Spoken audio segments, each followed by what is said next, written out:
Hello and welcome back to Blood and Ashes. This is episode 14. I am your host Mo, and I'm joined as always by my good friends Villy. Hello, hello, hello. And Jody. Feliz Navidad. What? Guys, we did it. We did a Christmas. Wow.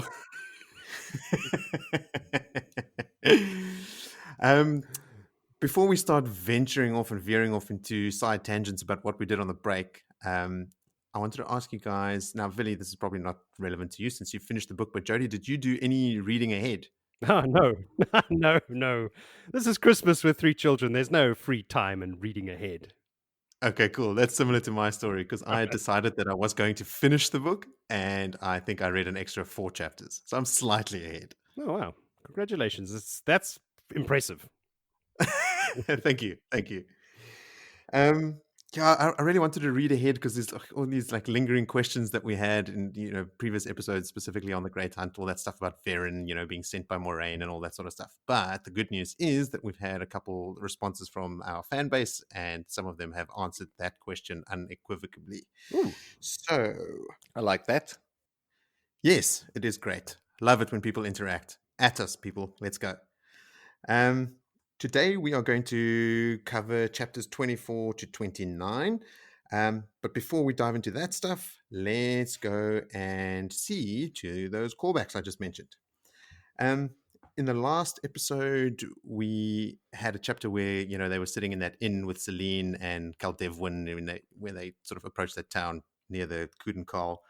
And I meant to make a point of saying that when Caldevwin was going to start interrogating Selene, that maid dropped a lamp, and I wanted to check with you guys if you also read that as Lanfear channeling, because she feels a sharp pain in her arm or something. I think Lanfear made her drop the lamp to interrupt the questioning from Caldevwin, and then sort of retired to her quarters. No doubt. Hey, Sure. That's not me going crazy, right? No. You can put that down as that's fact. Another thing was that when we covered the chapter where Moraine's talking to Vandene in the library at their house, we spoke about the distinction that Vandene was making between the watchers in the Carridin cycle and the watchers over the waves, with the two pronunciations, and I sort of skimmed over what those two old tongue words were, and they are Avron and Mavron. It was the addition of the M in front of that word that Vandene was saying lends it more weight, and which made her think that it was a reference to the watchers over the waves and not just the word watchers as everyone commonly understood it. And I mean that's nitpicky kind of stuff, right? But it's relevant in one of the chapters here, which I don't know about you guys, but for me, it connected a couple of dots. Oh, well, that made more questions in my mind because I think I know of which chapter you speak. And I was like, It's yours. This play. Yeah. I'm sure you do, Molly. I always have questions. What I alluded to before about the Perrin and Moiraine quote-unquote lie, our number one fan, Adrian, wrote into me again with a couple of things, actually, which is great. She's got 3 points for me to raise. And one of them is that we do find out later that Moraine does not send Perrin. So when Perrin tells Ingtar and the group that she was sent by Moraine, that is a bold-faced lie. That's not even a clever Aes Sedai answer, which to anyone that had read the series a second time would clearly mark her as a dark friend. Well, she's not a dark friend. She's just a double agent. She's, well, as Black Archer. Yeah, she's freed of the oath. oaths. Yeah. Yes, exactly. Yeah. And I was just thinking, like, I think it actually happens in these chapters I mentioned before that I'd read ahead, where Rand is sort of thinking to himself, I won't be a puppet for Moraine or for Perrin, or, like Moraine and Perrin. His inner monologue sort of supports the notion that Moraine is working with Perrin, that she had sent Perrin. But I'm hoping that was just a clever trick by Robert Jordan to sort of, solidify that concept without it actually being true. Like, that is just Rand's opinion and what he was, told and what he thought. But when I read it, I was like, oh, but Rand, she's not working with Moraine. And then I clicked, oh, wait, this is Robert actually, throwing me a red herring. Then Adrian also wrote that, you know how Rand starts uttering the Aiel prophecy when he's staring at this massive sphere and, Sidon is calling to him. And we were going, how the fuck does he know this? It can't just be in his blood. And we sort of said, okay, well, if Matt can speak the old tongue, then Rand can, spew Aiel prophecy. But Adrian points out that Loial actually says those words to Rand the first time they meet, sort of, hoping for Rand to acknowledge them or complete the story, and Rand just stares at him blankly, and Loyal's confused because he's convinced he's an Aielman. So Rand does at least know the words. He has actually heard them as Rand, not as some previous incarnation. We really are shit at this, aren't we? Eh? This is not even stuff that we're going. It's not like we haven't read that yet. Read it, made a podcast about it, still forgot about it. Come on, man. We're not scholars of the Book of the Wheel of Time. We are just fans. Exactly. Exuberance and adoration of the series does not make us experts by any stretch of the imagination, and I guess that'll become increasingly obvious as time goes on. Well, it's a bit of our charm, isn't it? The fact that we know so little and claim to know so much. It's certainly a market differentiator. Everyone else out there is a fucking expert. Joe, you had a question about the pronunciation of Fain and Taim because they're spelt similarly. And Adrian was just saying that that's probably just because of the regional dialects, right? I mean, Fain is from Lugard and Taim is from Saldea. So it could very easily just be because of where they're from. Yes. Okay, that makes sense. Really, just like a rhetorical kind of question, not really. But thanks, Adrian. Definitely. Yes. It's almost like Van der Merwe and Van der Westhuizen. Yes. There's two Vanners in there. They pronounce the same. But he's just confusing the issue now. That's his job. That's his role on the podcast. To confuse us, to confound us even more. And then, speaking of Vili confounding us, you find out in these chapters, and we'll cover it in a bit more detail when we do, that the Fade that Thom tackled in Whitebridge did not die. He ran off, so he was not burnt. So Lan definitely did not smell a burnt Fade. I don't know. I certainly feel that Fade was burnt, and that's what smelled. Maybe he was burnt in the sort of metaphorical sense, like... Ooh, burn. I can't believe Thom tackled me. I feel so burnt. Definitely it. No, look, Vili, I will support Vili on this. That is it possible that Lan knows what a burnt Fade smells like? 100%. This specific Fade, it's stated in the books unequivocally. He ran away. It was not interested in Thom. End of story. When Lan says he can still smell him, I think he was just that, that sense. It was that chapter where there was sort of like it was footprints in the air or something, and everything it was was something like centered around sensing stuff in nothing. All right. Was there anything you guys wanted to add? Did you have any epiphanies over the break, or re-listen to the entire set of episodes we've done thus far and call yourself out on anything? Neither. Vili? I ate a lot. Okay. No. Cool. You didn't have any like pork fever dreams over Christmas or anything like that? I did have a lot of pork, but I didn't have any fever dreams from them. Okay. All right. No sweet and sour pork? Or is it just, I don't know, is it important? I don't think it was sweet and sour pork. I think there was more like a ramen style broth with some juicy pork. Okay, let's go back an episode and litigate the consistency of the pork dishes served in what was that inn called? The Nine Rings. How could I forget? Oh, how could you? Okay, guys, enough fanning about. Let's get going. I'll remember to remind everyone where we left off last time and not leave that up to Jody or Vinny. But the last chapter we covered was Nynaeve becoming an accepted, going through the Terangrial and facing all her inner demons. And if I remember correctly, Joe, you covered that one. And now it's straight back to you for chapter 24, New Friends and Old Enemies. All right, let's take it away. It seems that I am the White Tower correspondent. We are still here at the White Tower. Things are getting tense. And Rand is a celebrity, it turns out. Everybody fucking knows who this guy is. Like, everyone in the tower. So anyway, there we are. And that's my first note on this. Rand is a celebrity. So Nynaeve has been accepted. And now we're following Egwene. Like, this is how the chapter starts. We're following Egwene through the tower. She's being led by another accepted named Pedra to go and meet another novice like her. Nynaeve is already an accepted, and they don't see a lot of each other since then. So she leads Egwene to Elaine's room, as it turns out. And of course, Elaine already knows who Rand is, and she knows who Egwene is, and that she's from the Two Rivers. Two Rivers is now a famous town. Everybody knows it. And she's like, "Oh, how's Rand?" First question out of her mouth. Egwene is a little bit, jealous, and also, just a bit taken aback that everybody knows who he is and that knows about that small town that they're from and everything. But she doesn't know who Elaine is at this point. She notices that her posture and her air of someone who is elegant, someone who holds herself well. And they show off their skills to each other. They have a little, look what I can do, look what I can do. And that's where they actually see the glow of Saidar around each other for the first time, both of them. So this is, I know we've spoken a lot about in the past about feeling the tingle on the skin and the prickling and the da-da-da, but actually having the visual aura surrounding them. This is the first time that the two of them get to see that.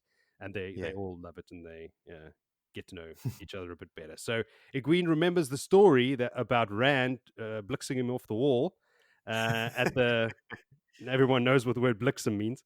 They do at now. In Camelin, and realizes that, of course, oh shit, she's talking to the daughter heir. This is Elaine. And anyway, so they talk a little bit more in the room there. They talk a bit about the spanking. Now, this has always been a thing for a lot of people, I imagine, reading this series. There's a lot of spanking in this novel of grown women. But we glance over that for the first time. And then they also talk about the dwindling numbers of women who can channel. Like, at this stage in the tower, there's only 40 not even accepted novices. And only 7 or 8 of them are going to be raised to accepted. So that's nothing. And one of the theories that Sheriam mentions as well to the novices is that the Reds have been breeding that ability out of humanity by culling all of the men who can channel. And that's a great theory. That's something I'd never considered before, even though it's written in plain English in the book. Didn't remember it previously, and that's something that's been sticking with me through this reread as well a bit now. Like, that's a great theory. I don't think we get it much into it later on in the books, but something that could have been pursued. Anyway, we'll see what the show does with it. So Egwene tells Elaine, of course, that Rand is well, and that the last time she saw him, it was a bunch of Shinarians. And Elaine's like, really? Like, Shinarians? He was a shepherd. Now he's leading armies of Shinarians. But anyway, this is just what he does. Get used to it. You ain't seen nothing yet. And that Elida is interested in Rand. And Egwene's like, oh shit, Elida's a Red. She's interested in Rand. That's no bueno. There's no good can come from that.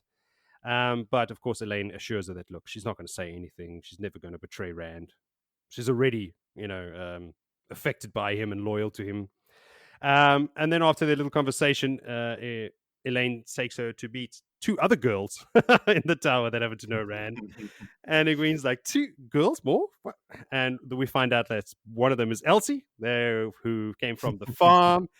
Rand and Matt put ideas of grandiosum in her head, and now she is in the tower, ready to channel and do whatever she wants to do. And the other one is Min, who was politely forced to come to the tower due to her abilities. She says that it was Moraine who invited her to the tower through a letter. So, but then again, a whole bunch of people have been saying it was Moraine who did stuff, and, well, turns out it wasn't. But along the way, as they're heading down to go and meet these other 2 in one of the parks, I think, or something, or gardens, they bump into Loghain walking around in the hallways. And I thought, again, this is a lot of... Jordan uses this a lot. People walking around in hallways, bumping into Fades, bumping into Trollocs, bumping into... Like, in a hallway in a tower is the worst place you could be in any of these books. There's bound to be something.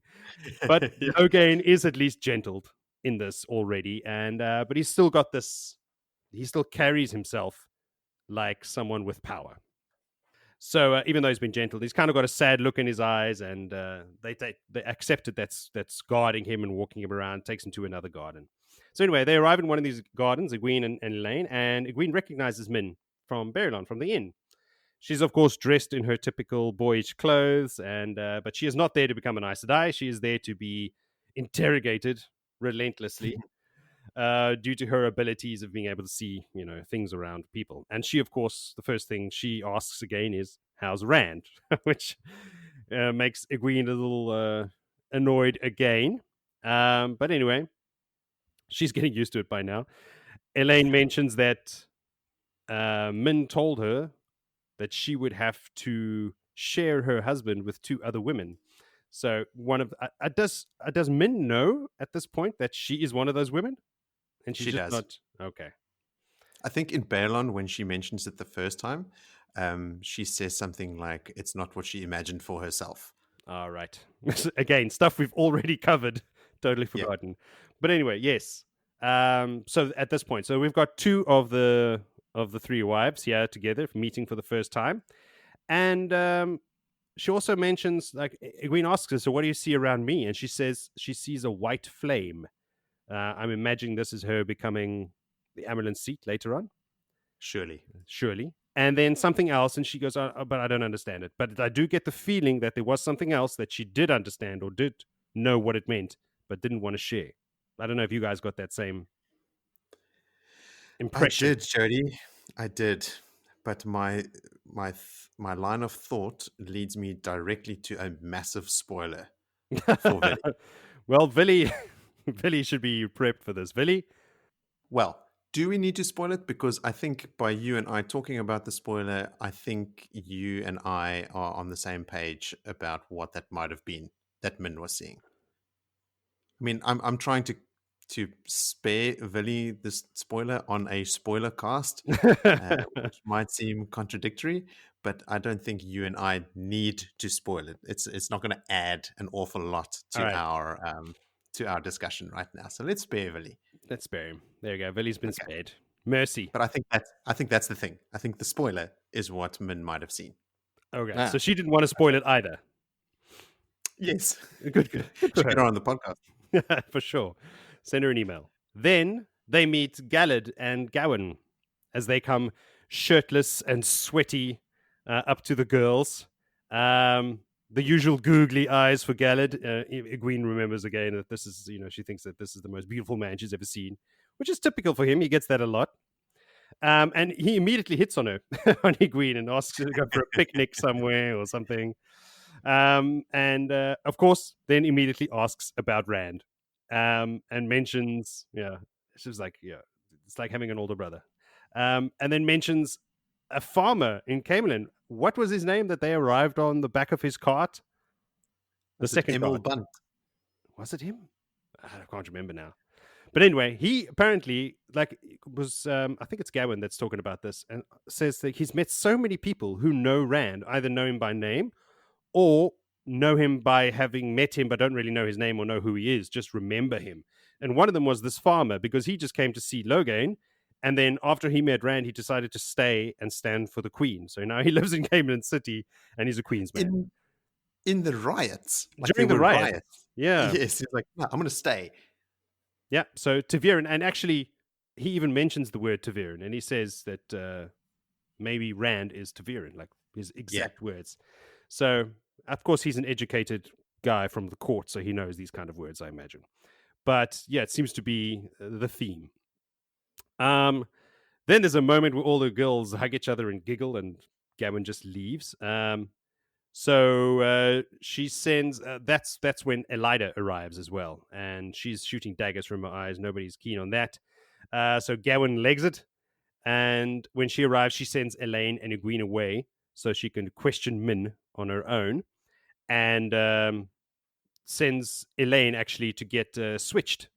To get that spanking we spoke of earlier, because she did not address her properly. So, like, even though they grew up together, well, she watched her grow up in Camelin together. Now that they are separate, they're in the tower. There's no more of that niceties. It's, you call me Elida Sedai, and you only speak when you're spoken to, kind of a thing. So the rules are in place. She's a nasty piece of work, man. Yeah, dude, She is. this is known from the beginning. But she asks, Elida asks Min from the beginning. So I hear that Moraine Sedai brought you to the tower. So everybody's interested in what Moraine is doing. Everybody's interested in Rand. We're on, halfway through book 2 of 14, and everybody's already figured it out, except us on the first read. And then later on we learn, of course, that all of those questions that Elida asked her were about Rand, and that's how the chapter ends. At the two girls running back to their rooms to get a spanking and do some cleaning, obviously, probably some scrubbing of pots, and Min, after that interrogation, sweating and trying to lie her way around an Aes Sedai to try and not give away too much about Rand, which she did. She denied meeting him or knowing anything about him. She did. Yeah. Well, obviously, Elida does not believe her. No. And she shouldn't, because she has. Because she's a liar. Yes. But yeah, I took a note there that I was stoked that Min was able to keep that a secret, because anything that puts Elida or any red on Rand's trail is problematic, to say the least. Yes. That is a weak way of saying it, yes. Issues will arise. So there's 40 novices in the tower, roundabout. Do you think Egwene got paired with Elaine because of their comparable power levels? They are both way more powerful than anyone else in the tower. I don't know, but Pedra, I think her name was, or whatever, the accepted that brought her there, said everybody gets this chance. Like, they always pair someone who's new with someone who's been there for a while. And and this is like once off this meeting and stuff. It's not like a permanent placement or anything like that. So it could just be because they're just so few accepted. I mean, so few novices that really the chances are quite high that you'll end up together with someone like that. So I don't know if it was intentional. I don't think so. Well, it works for the story. I mean, it does. That's kind of what I was getting at. Is this just so convenient? It's like it reads like Egwene is also Taverin. Yeah, well, there's a lot of people out there that have that theory. Potentially her and Nynaeve. Yes. Now, I am perplexed around this great grandeur White Towers with all their women in there, Aes Sedai all who can wield the power. How the hell can they have so many pots always be burned that need continuous scrubbing? Because the Aes Sedai don't do the cooking.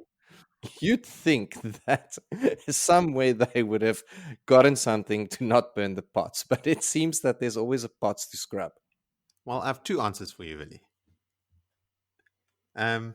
I think that they are looking for menial and degrading labor to use as a sort of a character building punishment.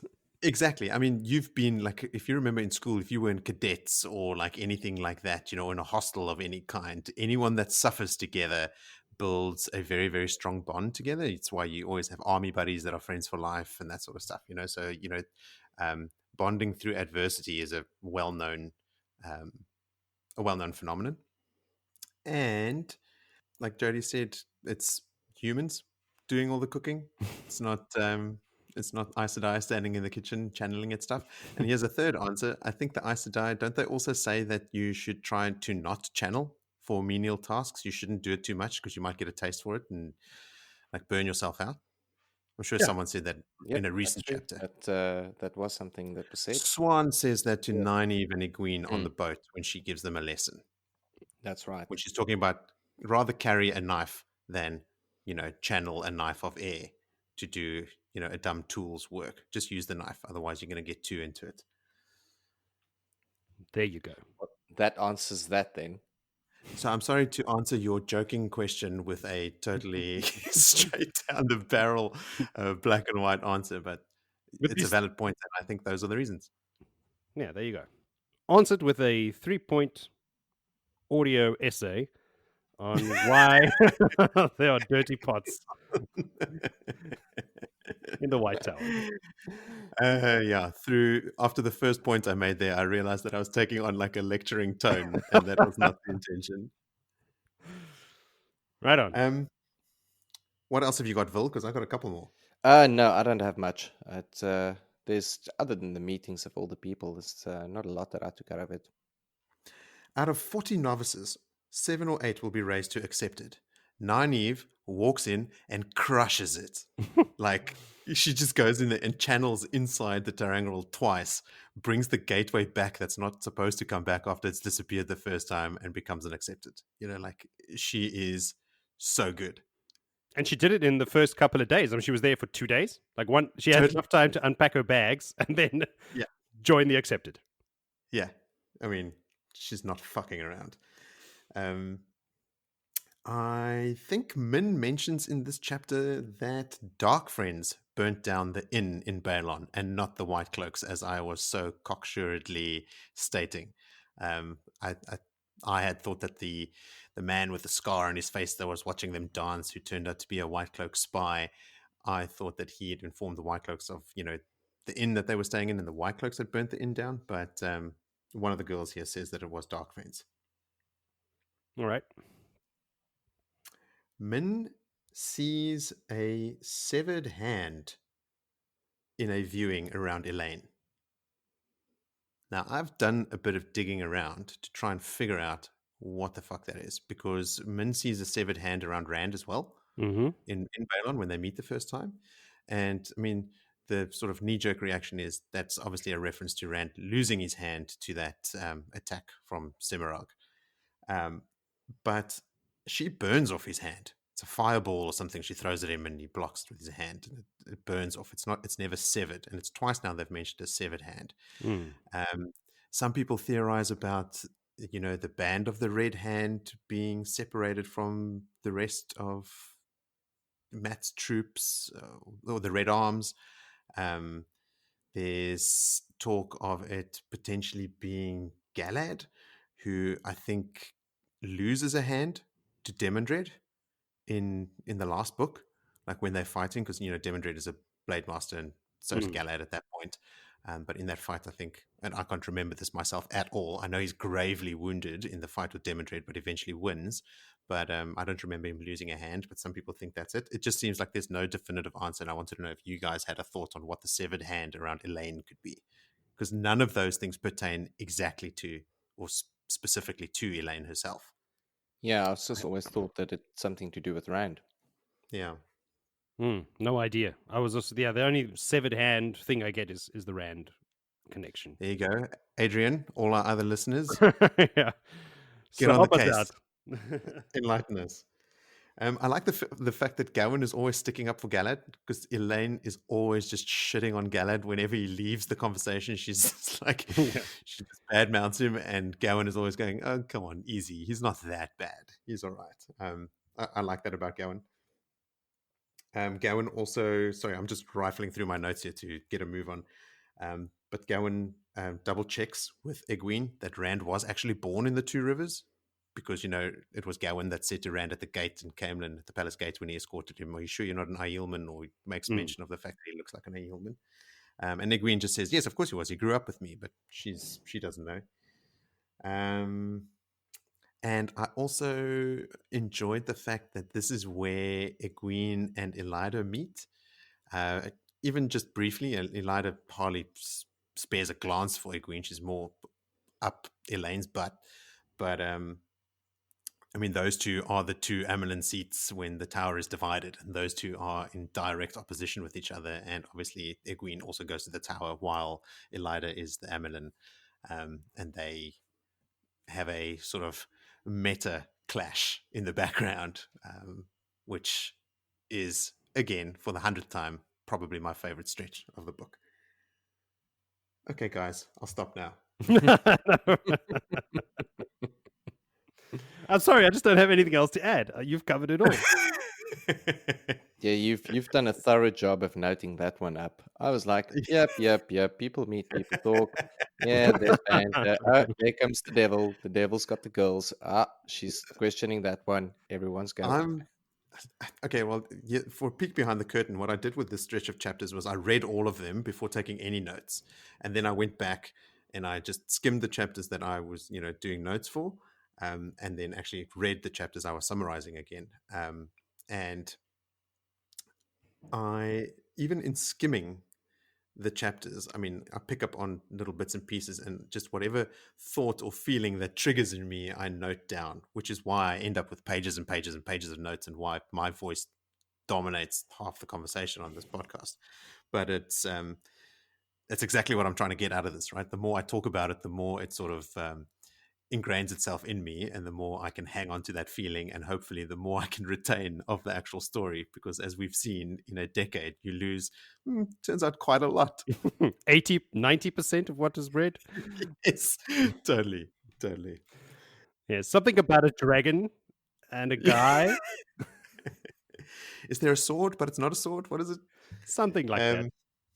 Okay, so I think we have squeezed every last drop of blood from that stone. So I will now take us into chapter 25, which is just titled Carridin.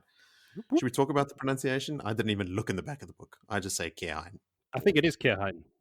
I mean, I've looked in the back of the book specifically for this many years ago.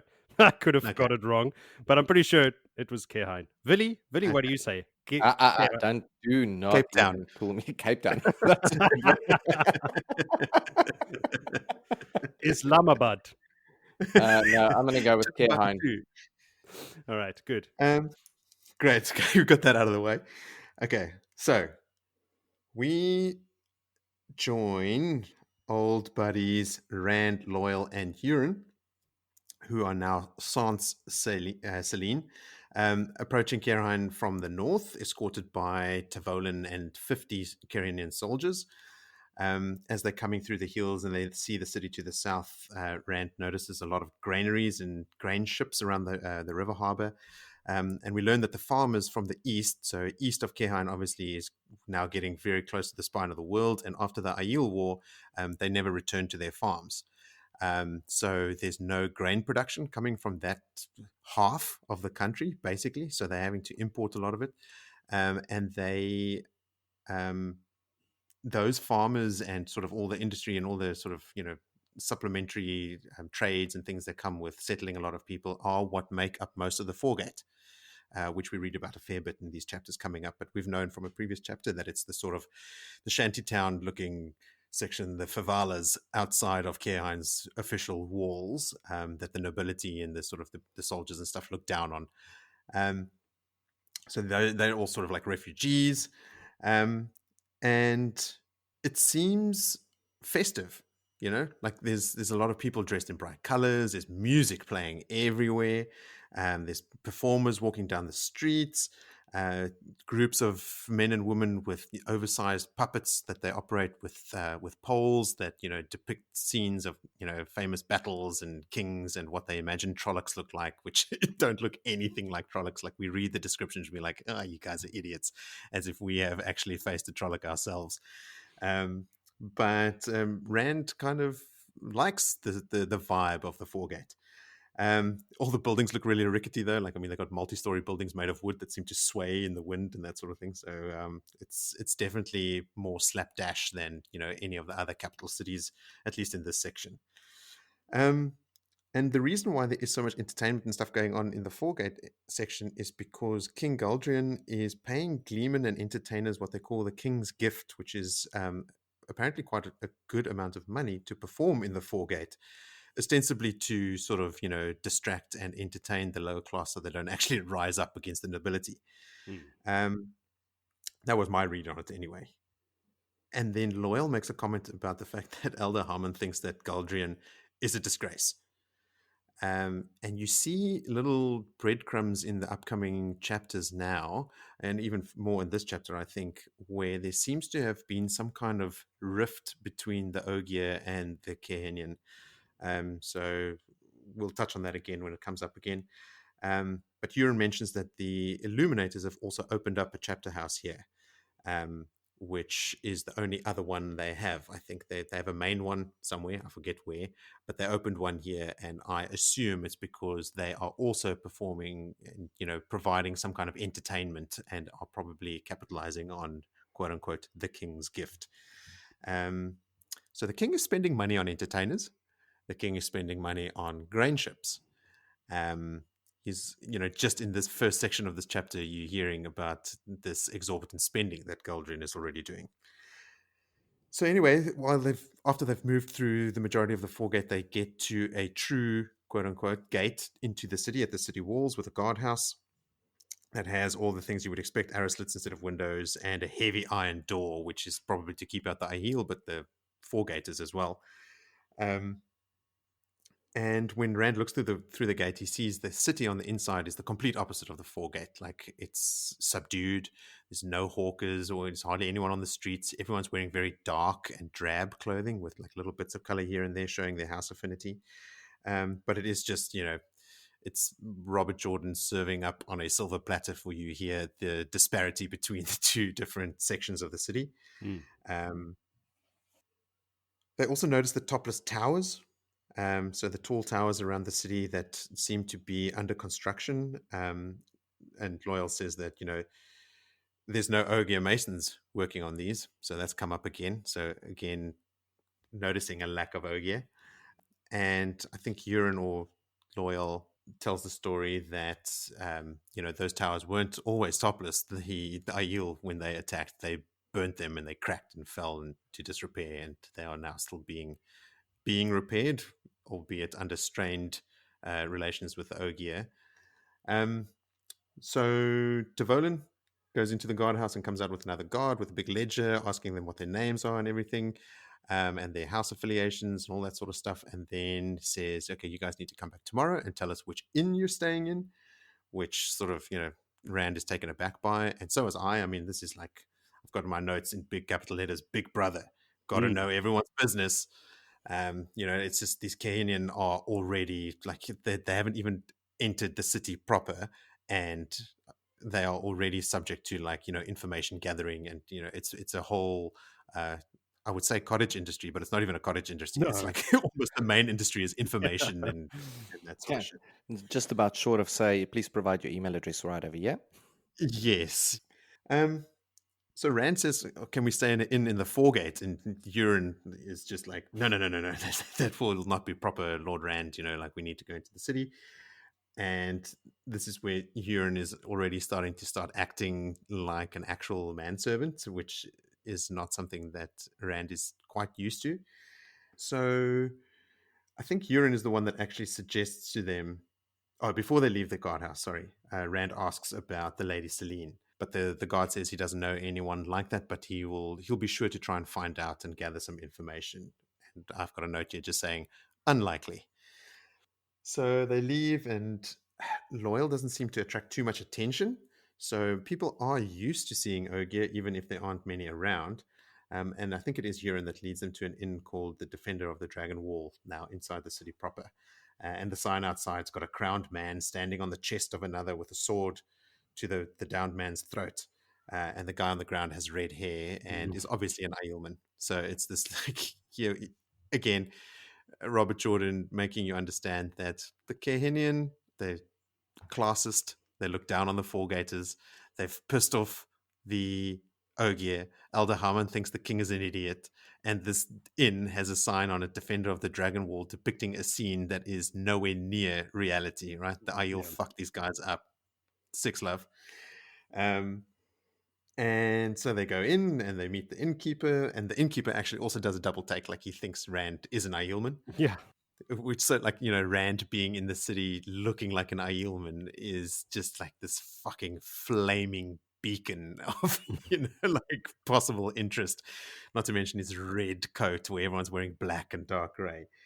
And Hurin starts, playing the part of a proper servant and insists that Rand has his own room. When Rand tries to get a room for the three of them to stay in together, Hurin says that is not going to do. You need your own room. And eventually they get a room that's sort of adjoining. So one is Rand's room and the other one is Loial and Hurin. But as soon as they're in the room, they open the door and they just hang out, the three of them. So Rand wants to go back to the foregate, and Loial offers to stay in the room to guard the horn, because he's afraid of, someone recognizing him, or, word of his presence in Kehan making its way back to Elder Haman. You can see that Loial is a bit tentative about going out. And Hurin says to Rand that he doesn't want to go to the foregate either. He's asking permission to go have a drink in the common room. And Rand is like, dude, you do not need to ask me that. And Hurin just, sticks with the script of a loyal manservant, which gets more and more pronounced as these chapters go on. But by the time they get downstairs, Rand and Hurin, the innkeeper approaches Rand and he gives him a tray with 3 invitations from nobles in the city waiting for him already. They've just been up in the room for a couple of minutes. They come downstairs and not 1, but 3 invitations. Rand just takes them and says loudly, I have nothing to do with Dystone Mire, and he just throws them all in the fire. Hurin, having an apoplexy, he's like, please do not do that again. People will think it's a power play. And Rand is like, I'm not playing this game. And Hurin's like, no. You don't get to choose. You have just made a huge move in this game. These invitations are probably from lower houses. Otherwise, they wouldn't have been so eager to, make their interest known. But please don't do that again, because people will read something into that. So anyway, Rand then just moves on, and Hurin stays to have his drink. And he leaves through the same city gate that they came in through, and he rushes out into the foregate. So he's walking around, seeing all the street performers and the theaters, and there's sort of like music venues and stuff with gleemen and performers of all sorts. And it makes him think of Thom, and he misses Thom. And then he actually hears a harp and a couple of words drift from one of these establishments that he sort of connects with Thom, you assume, right? So he pays the person to go inside, and on the stage is Thom fucking Merrilin. Thom fucking Merrilin, yeah. And Thom catches Rand's eye, and he just nods to a small door on the side of the stage, and Rand goes through it, and it's just a door to a little backstage hallway. And Thom joins him momentarily, does a little bit of complaining, sort of as nothing's new, and then comments on how well Rand seems to be doing, checking out his coat. But Rand notices that Thom is limping. And that's when Thom explains that the Fade left him when the boys ran. So Thom had, sufficiently distracted the Fade to let the boys make a getaway. But this is where we learn that Thom did not, in fact, kill the Fade, unless Thom, for some reason, is being super, super modest, which I don't think is the case. Thom then asks after Moiraine. And when Rand shakes his head to say that she's not with him, he seems disappointed. And he actually says she's a fine woman, even if she is ... So here's another little clue that first-time readers would not really make much of. And then Thom asks him, okay, so if Moraine's not with you, was it Mat or Perrin that she was after? Because, if she let you go, it couldn't be you. But he quickly just moves on to asking about his harp, his true love, not Moiraine, his harp. So Rand says, he's got it, it's still fine, and they make plans to meet later so that Rand can return the harp to him and so that they can catch up. That is the end of that chapter. All right. I have a note here on these Kahanian dogs. Sorry if you like them. Sorry to all the Kehanian out there. Fuck y'all. Listen, 20 years these farmers have not gone back to their farms. Yeah, now, come on. If this was Aemon's field, they would have rebuilt the day afterwards and have been plowing those fields, moving bodies out of the way while they did so to plant new crops and new grain. What is this bullshit? 20 years and you're still huddling around the city gates waiting for handouts. No, man, no. Bullshit. I'm just going to not comment at all. So we said in previous chapters that Robert Jordan makes it brutally clear who you should be liking and who you should not be liking. And here he's doing it on a at least city, probably national level, right? Like there's not a lot of good Kahenian coming out there. The lords are shit. The farmers are shit. Everyone hates them. Except Moiraine. Yeah, well, not a lot of people like her either. I mean, she's not popular at this point in time. I don't know if anyone has called her Moiraine Damodred. Like, has anyone even said her name, her full name, up until this point? Not I can recall. Yeah, that doesn't mean much. No offense, but what we can recall is yeah. Yes, we could have spoken about it in the last episode. This is the third time we're speaking about it. No idea. It is a mystery. Yeah. Anyway, yes. Well, for me, it's I mean, the picture is pretty clear. It's the king is too busy ensuring that there's parties with fireworks to distract the people who live literally in squalor on the outskirts of the city and Yeah. gate it out. Like, be out there for what reason? Maybe just to be a human buffer or a human shield for any attack coming. Maybe there's a That's plot in that. that's legit. I think that is definitely a part of it. I had the same thought, but I mean, it's also just it is obvious from the beginning that this is not sustainable. This situation that they are in is it's a tinderbox. Hmm. And I'm pretty sure, and I mean, here we go, me trying to recall what I read 10 years ago, but that later when Rand is actually in charge of some nations, part of the politics is shipping grain around, and I think probably between Ilion and Tyr and Kerheim, something along those lines. When we hit the slog in book 10, this kind of thing makes up like a chapter, right? Like Yes. what Rand decides and who he tasks with sorting out the grain problem in Kerheim. I took note specifically of the granaries and the grain ships, and this concept of the farmers not farming for towards the Dragon Wall, and I think it actually becomes a political bargaining chip in the later books. Yeah. It sounds tedious. Billy's already bored. Mm. What else? Well, Tom's alive. I mean, come on, Tom's Oh, alive. yeah. The biggest news. Shit. Look, it didn't make the edit in the last episode, but Villy, you did spoil that one for Jody and I, saying, "Hey guys, guess what happens in the next one? Tom's back." Doesn't matter. I've already forgotten it. It is great. It is so good to see him again. Is he in the foregate at this? Yeah. Is this place? This outside in the foregate? In the foregate, yeah. Yeah, so let's move on then. Chapter 26 is Discord. And you'll go, Villy. Oh, yeah. Big capital notes. Tom is alive. But I mean, we know that now.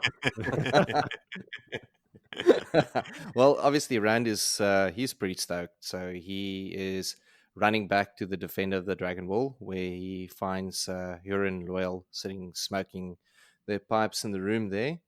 And he's just excited. Like, Tom's alive, and Loial is like, "Oh, this guy that you told us about, he'd love to meet him." And he's like, "Well, he's going to go now." But he had to kind of actually convince Loial to come along. He's really not keen to move around in the city. He's, I think he's a bit scared he's going to get busted. But yeah, they then move off. Eventually, he gets him to go along. Hurin said he'll stay around guarding the precious cargo. And they head off to the inn called the Bunch of Grapes. And then as he gets there, obviously he meets the innkeeper, and she directs him to where Tom's room is. And this is where they meet Dina for the first time. So they knock on the door, and Dina doesn't open the door. She's just sort of like, "Yeah, come on in." But she's sitting on the ground, busy juggling 6 balls or standing. I'm not quite sure. I can't remember. But she then's like, "Well, whatever you want, just put it on there. Tom will pay you later." And she's like, "No, they brought some of Tom's belongings back for him, his harp and his flute." And she's like, "Do you mind then if we wait here for Tom because he's not there?" And they kind of take a seat, and she tells Loial to not sit on the chairs because what's the innkeeper's name? Xena? Warrior Princess. Oh, Jody, you just beat me to it. I had to move quick on that one. I think it's Zira. Zira there. She'll charge him for 6 chairs if he breaks one. And he sits down on the bed, and they get a little bit of a chat on, and the next minute Tom walks in through the door. Great excitement by Rand. Obviously Tom's there, and Tom almost clears Dina out the room quite quickly. Sort of gets a massive long kiss, a kiss that's long enough to make Rand blush.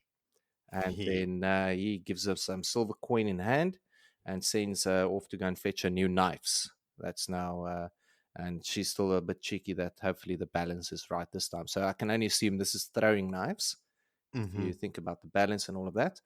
And when she's gone, Tom and Rand starts the discussion, and sort of Loial is a bit sort of holding back, like, are you sure?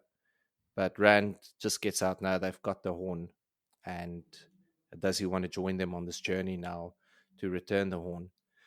And Thom is kind of laughing like it's a joke. Every nobleman has got it in his cellar. Everyone's got a story. And Rand's like, no, Moraine confirmed it. It's the horn. So he's now, what, Moraine? So just that they tickled him a little bit. But any which way, he's like, nah, he's not interested. Almost feels a little bit offish. This whole thing, after everything they've been through and all the apple carts, that all of a sudden he's like, no. But you understand, he's got young Dina, who's just a little bit older than Rand, and Thom's doing good for himself there. He's thinking sleeping in hay bales and traveling on apple carts versus staying in an inn and making money and playing to good crowds. Well, who wouldn't be feeling offish to that? But anyway, so Rand eventually asks Loial to excuse them so that he can have a chat with Thom, and then starts to question him about the Carethian cycle, and which is, rather than saying outright, being also thinking about where they are, about the prophecies of the dragon. And there's if there's any link between the dragon reborn and the horn of Alia. So also still trying to throw Thom off a bit, but Thom is sharp enough to put one and one together, I think. But he just mentions that, there's a lot written in High Chant and in the Old Tongue, and a lot of it was translated into many languages. And then he starts to sort of just, paraphrase some of it. Twice and twice he shall be marked, twice to live and twice to die. Once the Hurin to set the path, twice the Hurin to name him true. Once the dragon for remembrance lost, and twice the dragon for the price he must pay. So obviously the Hurins we've already come across. We've set the first branding on Rand, and that was now just recently. And the second one comes a bit later in this book, I believe.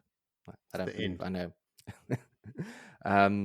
So yeah, it's that's pretty obvious. That I do remember for a change. Thom, at this, while he's reading this or paraphrasing it, he also notices the herons on Rand's jacket, and he's now sort of taking a little bit more note around. Oh, right, Rand is looking kind of sharpish, and he's looking sharp. So he's looking sharp. And then the talk starts to go to his nephew, Owen, who was obviously, and then he confirms it now that he was gentled because he had the ability to channel. And he likened it to, no man chooses to be able to channel. It is like a disease, and,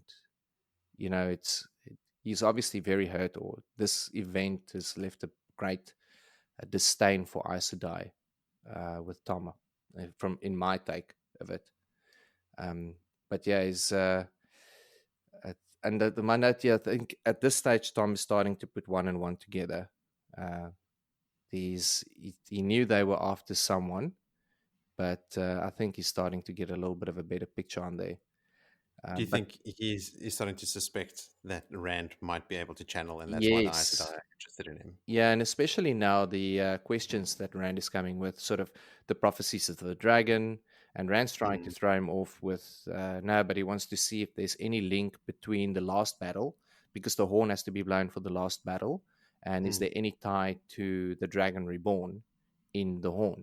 Because that's all forming part of the last battle. So I mean, it's a really good way. I think Rand's been hanging out with Aes Sedai for too long, but he's learning really quickly, at least.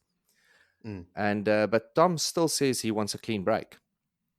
Like, even Rand, Understandable. he said, like, even from, okay, cool, you don't want to take the horn back with us, but let's hang out. We're still waiting for the rest of the party. And he's like, nah, clean break, boy. Like, this is the best thing to be done.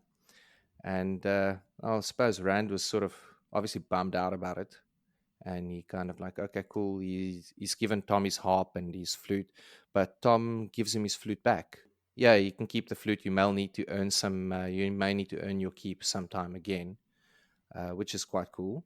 And then after Rand goes, Zira comes and speaks to Tom, and then sort of saying, "What a fool you are for playing this game again."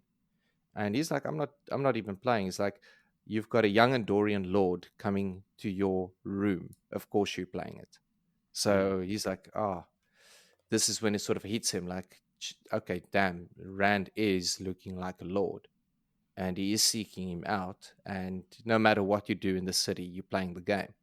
So, yeah, it's all of that starting to dawn on him that he's lost a little bit of grip on it. He's getting a bit old, or maybe he's just taken too much by Dina, but he should maybe sharpen up a little bit there. And that's really where they end off. But this is the last bit, is where Tom mutters to himself, like, if the boy can channel, why would they set him free? Sort of having this discussion sort of with himself.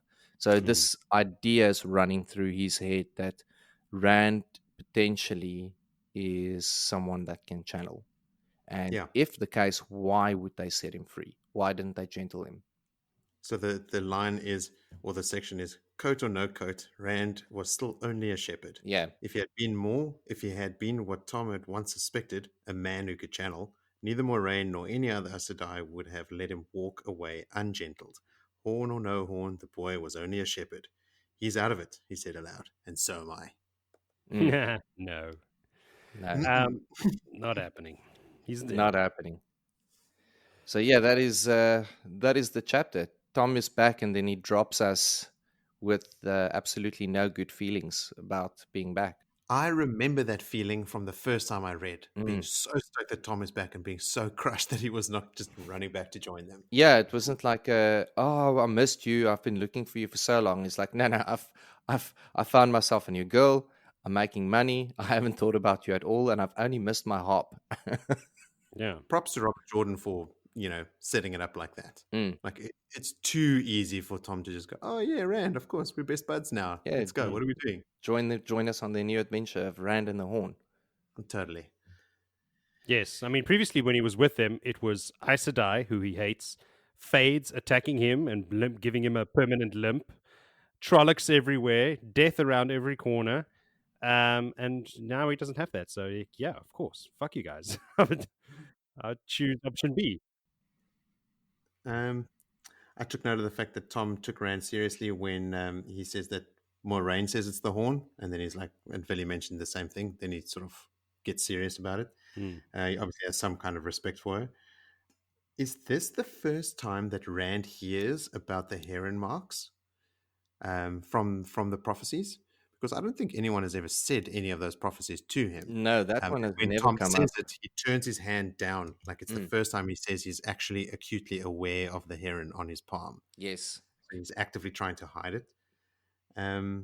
He also, so when Tom's talking about the prophecies, he pulls out a line, red on black, the dragon's blood stains the rocks of Shaial Ghul.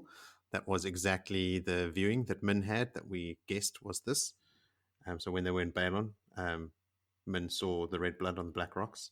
I think this is also the first mention of the setup around Calandor and the Stone of Tyr, about, it falling when the dragon is reborn, but the dragon can only be reborn when he's holding Calandor. So Tom was like, how can you hold Calandor inside the heart of the Stone of Tyr if it hasn't fallen yet? It doesn't make any sense. He sort of laughs it off, but we know, of course, what happens there. I don't remember exactly what happens there. I know he gets that's in. one thing that I do remember so Rand well. gets in, but the Aiel also get in. Yes. The Aiel take the stone. I remember this is one of the discussions, Moritz, that you and I had when I was reading the first time round. Ooh, and how everyone's like, oh, the stone will never fall. And then he'll jump over the roofs onto the wall, and here we are. Yes, they did it with like little to no effort. Like not even breaking a sweat. I fucking love the Aiel. Yeah, that is. I'm pretty amped to get to those sections. I've got a note in here that is only on my page because I had read ahead a little bit. And that's Zero making a comment to Thom that if people will know what's going on here, people know now that Rand has been here and that you're talking to him, they probably would have seen you at the playhouse or whatever. And she says to him, "You'll get your throat cut." Mm. And that's, something Thom narrowly misses. And what happens to Dina in just like a couple chapters' time. Yeah, She that gets is her throat cut. News to epic. me. Sorry, Joe. Spoiler for you. It's only the third time. Don't worry about it. Jodie's favorite character, Dina, doesn't make it out of the book. Oh dear. I'm just going to go cry in a She corner. does also say, Dina, she says that when she sees Loial, she says, "Oh, the Ogier have come back." So another hint at a schism between the Kehinin and the Ogier. Can we just touch a second on the similarities, not to the Lord of the Rings this time, but to Dune, with the Aiel. Yes, and the Fremen. And the Fremen. And there's even somewhere late, I think in the next chapter, or maybe one of my chapters, somebody called Moad, just without the yes. at the end. Yes. I was like, whoa, so close. Like really just playing with it now. And the Aes Sedai and the what's-my-faces? The Bene Gesserit. The Bene Gesserits, yes. Where the Bene Gesserits have this 1,000-year-old plan to breed the perfect person. Yes. And the Aes Sedai are breeding it out of humanity's ability to create more channels. It's a complete opposite. But yes. All those other words we can't pronounce. Yes. Veli, give it a go. The Kwisatz Haderach. I have not seen those words in front of my eyes. I've only watched the Dune movies. I've not read it at all. So I can't stuff those ones up for you. Okay, I think we've squeezed old Discord dry. So why don't we head into chapter 27, The Shadow in the Night, Jodie. Yes, indeed. I'm getting some good chapter names. The Shadow in the Night called Jodie. That's what the ladies call me. Oh, hey, you behind the bushes.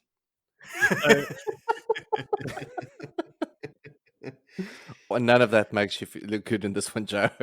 No, Moritz edit all of that out. So we are busy with Rand and Loial. They've just left Thom. Kind of dejected, I imagine. They're not on top of the world since he doesn't really give a shit about them anymore. And they're heading back to their own inn after Loial lost all of his money gambling with Dina. She took him for everything he had and taught him a lesson. Yeah, she was cheating him, right? Obviously. I think they said everyone else was laughing as well. But he's such a naive, awesome dude. So, he's just young. Well, he's young, man. He's still a teenager. Yeah, he's a kid. He doesn't know shit. Anyway, so there are still revelers in the streets, and we didn't mention it in previous chapters when we talked about it, but some of these groups of people have these, we did mention it, yes, the Trollocs. They got these Trolloc dolls on sticks that look nothing like Trollocs. Actually, yes, we did discuss it. You see, I've already forgotten what we did 30 minutes ago. So, oh my God. This is not looking good. So anyway, he sees another one of these groups coming towards him with the Trolloc on a stick, and he's looking at the Trolloc going, this one looks a lot more realistic, and surprise, it is an actual Trolloc in disguise, surrounded by dark friends, and he immediately grabs hold of the void, whips out his sword, something arcs over the moon. I can't remember the exact sword form. Moritz, do you perhaps have it on hand? I don't. I didn't write it down, but I have it as a note that it's just the one moon form. rises over the lakes. There you go. There we go. And the Trolloc staggered back with a bubbling cry, snarling as it fell. There you go. Beautiful. There you go. So he sliced his throat with the moon. Okay, there you go. So yeah, he kills this Trolloc. The dark friends look down at the Trolloc and look at him with his sword out, and this giant Ogier next to him, and they tune, well, fuck this, I'm out of here. So they run away. But as they start heading back to where their their inners in all these winding streets, they see more and more of these groups with more Trollocs. So they kind of trying to run away, and they end up being herded out of the city and out of the foregate into the fields outside. And that's that's where the kill stroke is going to come, because then obviously the Trollocs won't have to hide or pretend to be anything else. So they're herding them out of the city. And also, while they're busy doing this, they come across another of these groups that they can't escape. And while Rand is talking, he gets attacked by a Trolloc, and he's being held up against the wall by his throat. And then suddenly he's free. And this is the first time that Loial actually gets involved and starts fighting. And he's immensely powerful, more so than a Trolloc. And he's in this scene, he's holding the Trolloc by its forearms, spreading its arms apart, like holding it in midair, but kind of basically it. And struggles with it, and then throws it so that it does cartwheels through the air and hits its head against the wall of an inn and snaps its neck. And this is the first time that Loial not even chooses violence, but kills. This is the first time in his life that he's actually killed something. Mm-hmm. And he's not happy about it, even though it is a Trolloc, because he's just such a good dude.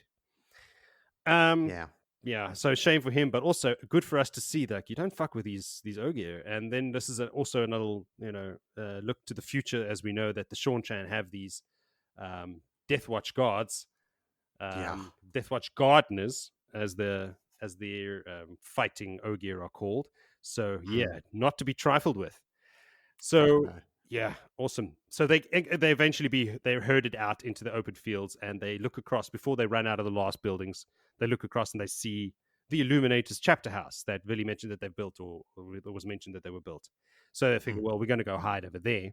And just while they're busy talking, Selene pops out of nowhere again. And again, no one is suspicious as to where she's come from. And not at all. So, and again, immediately she's like, "Oh, I didn't expect to see this legend who is going to blow the horn, being herded by Trollocs through the streets. You're supposed to be a great man," and blah blah blah. And again, she tells him to calm down and to seek the oneness. Now, obviously, these are Fane's Trollocs and Dark Friends that are looking for him. So again, she tells him to seek the oneness because she thinks it's just the best way to always be, because you're calm and you're not affected by your emotions, or because she knows that Fane is tracking him. We've talked about this before. I wanted to get your thoughts.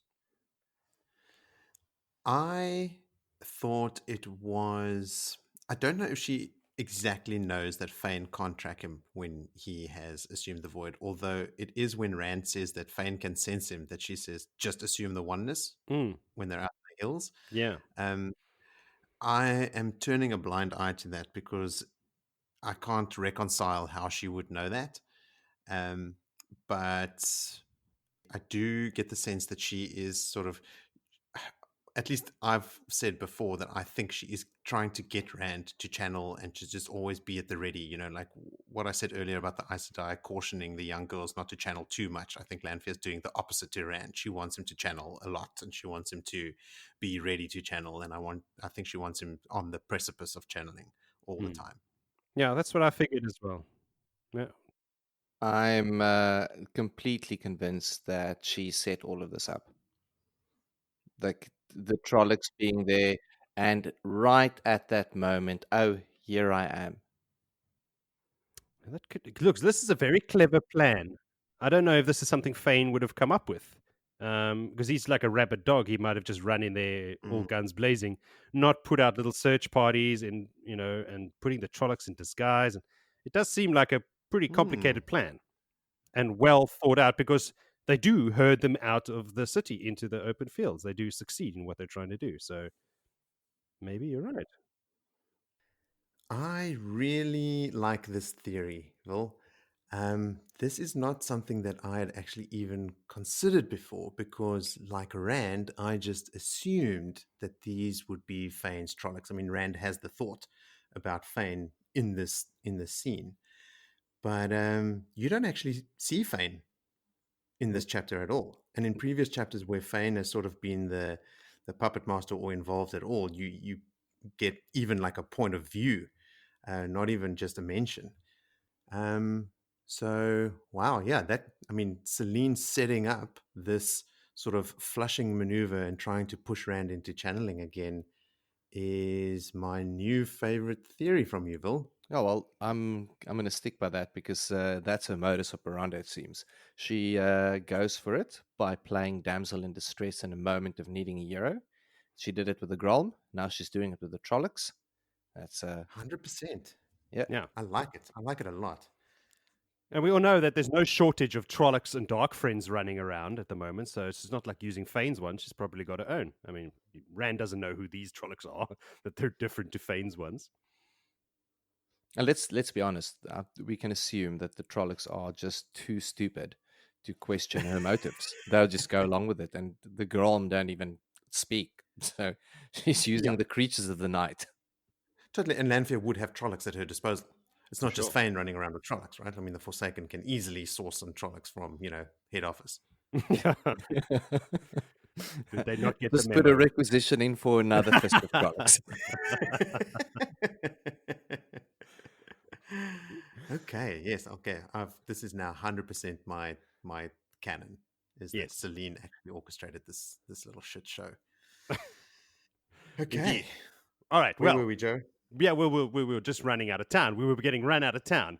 So so she told him to seek the oneness again, which is what started all of this. And then they all head out into the field because they are being herded. And Rand won't assume the oneness, and he won't fight, so he's going to run. She's not happy about this, obviously. So off they go, and they all head for that Illuminator's chapter house that they saw up on the hill there. And they are looking for a door to get in, and all of a sudden, there's a door, and it's unlocked. Now, to get Villy on a whole other theory train, where did this door come from? Like, because when they looked at it, when they were running up, there was no door, and then there is a door, and it's unlocked. Is this just pure luck again, Taviran, or did Selene channel a door? Taviran, straight up. Taviran. No, we've had enough of her. Jody, I had the same thought because it's not a lock and key, it's a bar.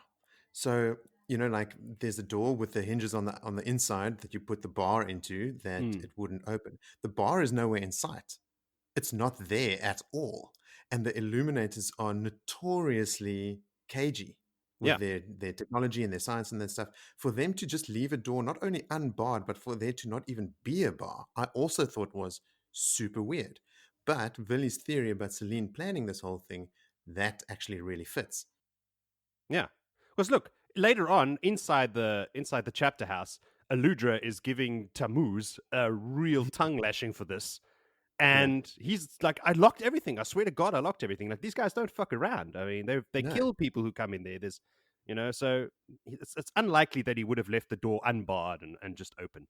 But anyway, tell us your theories, listeners, and email us with yours. Was this just a Taviran thing, or is this woman just getting even sneakier? But anyway, they get inside. They're inside. So they're skulking around in the courtyard. It's kind of a pathetic scene in the dark, and that's when they overhear Aludra. And Aludra's here. That's old Matt's buddy later on. Yeah. This is her first appearance. Tammuz is here too, and he's very upset that Aludra's giving him orders and everything. Talking about their preparations for the next day's display. So they're because of the king, so they're going to do some sort of thing for the next day. Everything is prepped, but Rand and Selene and this Ogier on their hands and knees, crawling through between all these gigantic fireworks, bumping racks and all kinds of things. And inevitably, they set off the fireworks, obviously. They knock over a rack, which is also strange because there was a rack of something. They called them punks. Now, I Googled that word, and I could not find out what it meant. Everything was punk rock that came up. Everything was like, a person of disrepute, people who listen to a certain kind of music, blah, blah, blah. Nothing about what a punk is.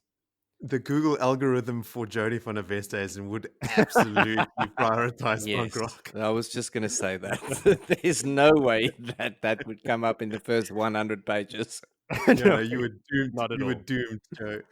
My Google Assistant, would you like to listen to NoFX? Well, actually, yes, now that you mention it. Forget the Wheel of Time. Go off a whole tangent of punk rock listening. I'm going to give our listeners some ammo for corrections, but I'm pretty sure a punk is like a glowing ember that is used for lighting fuses on cannons and that sort of thing. I don't know why I think that. Now, that makes sense because these things were smoldering. There's a little bit of smoke coming out the top of them. But then But again, why would you keep why? smoldering punks near the Exactly. fireworks, within range of like falling onto them? Yeah. Well, that's just sloppy. Yeah, that's just sloppy work. Maybe Tammuz deserves that tongue lashing. Maybe he is just incompetent. Who knows? Maybe Tammuz is just an idiot. Yeah. He lit the punks the night before it's 24 hours in advance. That seems excessive. And then left them next to all of the fireworks. All right, people, I've got the answer for you.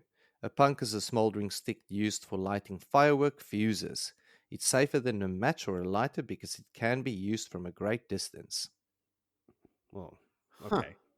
There you go. Well, that's what we thought anyway. A thing for lighting fireworks. But anyway, so Rand knocks them over, like the clumsy twit that he is, and sets off the fireworks. So they come out. This is where Aludra is shouting at Tammuz, and he's like, "Oh, no, I locked everything. I didn't light the punks, but obviously he did." And everyone's out now. And once everything's calmed down a little bit, they see that only one went off, so it wasn't the end of the world, and everybody goes back inside. Or they don't see it because they don't see the three of them hiding amongst the racks of explosives, basically. And Selene says here as well, like, if you don't want to be seen, it's very easy not to be seen, or something like that. Now, did she make them invisible? Because Tammuz is right there, and he doesn't look at them. I thought that. I thought she made them invisible. Cloak of invisibility or something from Harry Potter. Anyway. Yeah, I don't remember her exact wording, but it was very sort of suggestive. Very much Very so. possibly. Anyway, so everyone's back in. Aludra, though, is still keeping an eye on things. She's up in the window checking things out, but they're still sneaking around unperturbed by this. So things have calmed down, and they're trying to escape now. They're trying to find another door. Selene is not happy. She's like, "Come on, man! Like, you own the horn. You're going to be a great man. Stop skulking around like this." But they don't want anything to do with that. And as they're trying to find another door, Rand stays behind. He sends the two of them up ahead, like, Loial, take care of this lady. They see three other Trollocs that have entered the chapter house and who are peeking around a corner. So Rand, in desperation, uses a firework as a cannon. And he takes out the Trollocs. He points it in their direction, sets it off, takes out the three Trollocs and half of the building that they were standing behind. And now, is this where Aludra gets the idea for her dragons? Or what does she call them? Dragons, yeah? I think she calls them dragons, yeah. I don't know if this is where she gets the idea, but it would certainly be stuck in her subconscious. I mean, the practical applications of such an explosion would be obvious.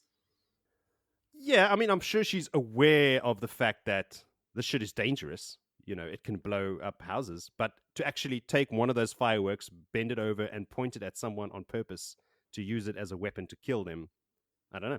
I thought maybe that's not the first time she's thought about it, but yeah, it's introduced as an idea early on that will obviously Very much pay so. dividends later on. I remember feeling like, and I mean, this means nothing, right? This is as tenuous as you get. But I remember feeling like it took Aludra and Matt ages to come to this conclusion. Like there were signs that it was going to happen. Like, I don't know if it was a min viewing or there was like it's signposted in typical Robert Jordan fashion that eventually Aludra's going to build cannons, and they only go in search of like a bell maker or something like that Yes. in like the Brandon Sanderson books.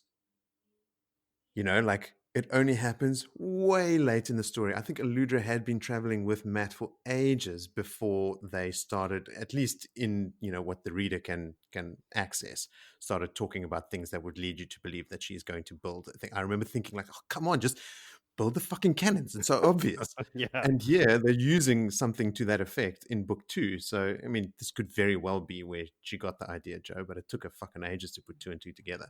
Maybe she was in the design phase for a really long time. This is She's prototyping. Around. Yeah, prototyping. She made them out of wood Hey, R&D takes time, people. R&D takes time. and money. So maybe she didn't have the money. That was it. Measure twice, cut once. Exactly. That's how you build a cannon. Just measure it twice and cut it once. Heard it here, people. You casted a cannon. You don't cut a cannon. It's made out of wood, you do. Come on. So, of course, enough about the cannons. During all of this commotion, Selene disappears again. Obviously, no one's suspicious about this. She's gone again, and they manage to escape, Loial and Rand, and they make it back to the inn where they're staying in the nice part of town. And there's a note there from Selene, which had arrived 15 minutes earlier to their arrival. Again, no one is suspicious. And of course, it's not signed. It's just in her flowing hand again.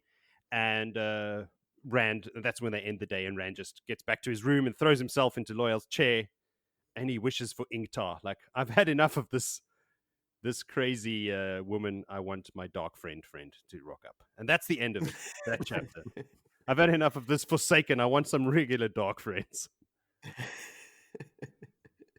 Oh, that's actually, now that listening and through and going through all of this, it's actually quite comical. Her coming and going like the mist before the sun.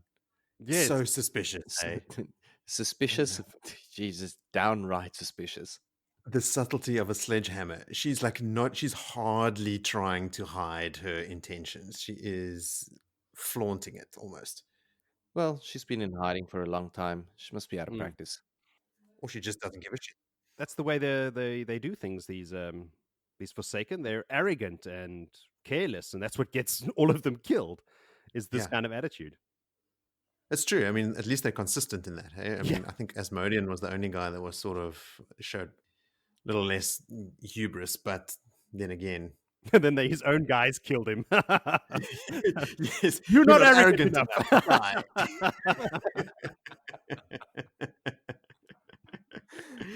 I was going to say that's maybe me just like coloring him in a more positive light than I should, because he managed to teach Rand a little bit while they travel together.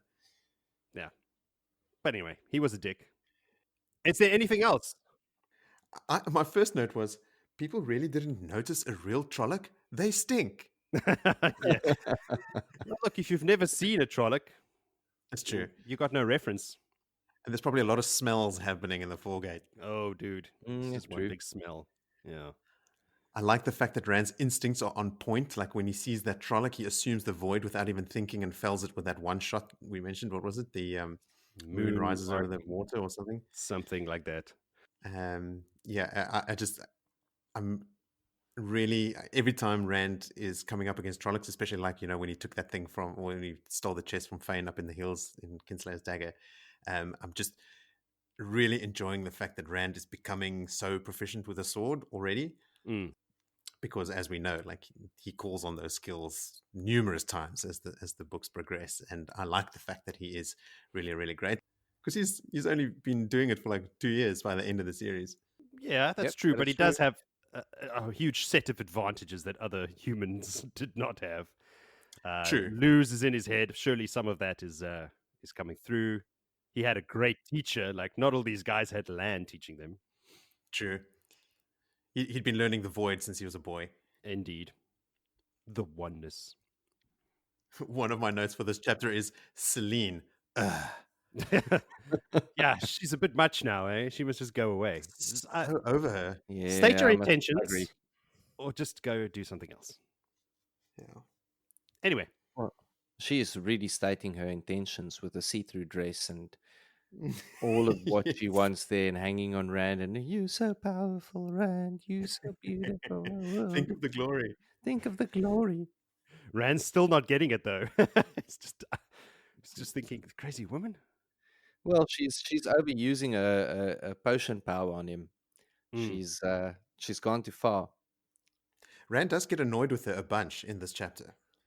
I actually noted that down as well. It's like, I'm so glad that Rand is like getting frustrated with her. Like, no, I'm not going to do this thing. No, just shut up. Like, I'm not listening to you anymore.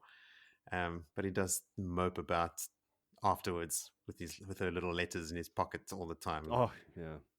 Yeah, annoying. I'd forgotten about that.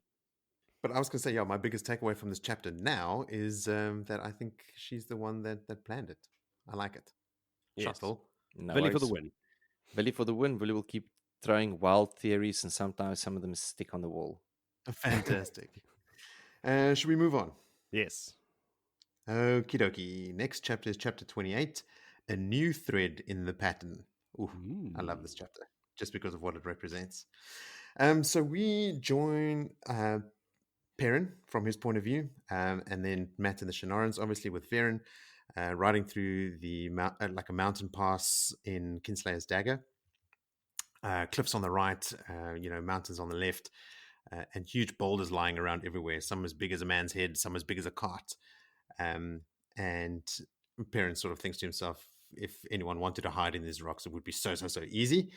And then the wolves actually pipe up to Perrin and they say that there are people in the mountains. But they don't know or care whether they are actually dark friends when Perrin asks them. The twisted ones, as they call the Trollocs, are still far ahead, despite the fact that Ingtar has been setting a maddening pace. Perrin notes that Matt is looking sicker. Verin's checking in on him like 2 or 3 times a day.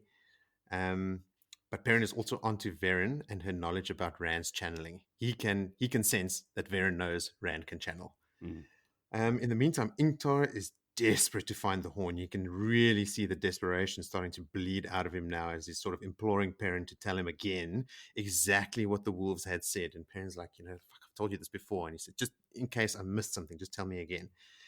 And Perrin says, okay, well, the wolves told him that someone attacked the Dark Friends and killed all those Trollocs that they had found.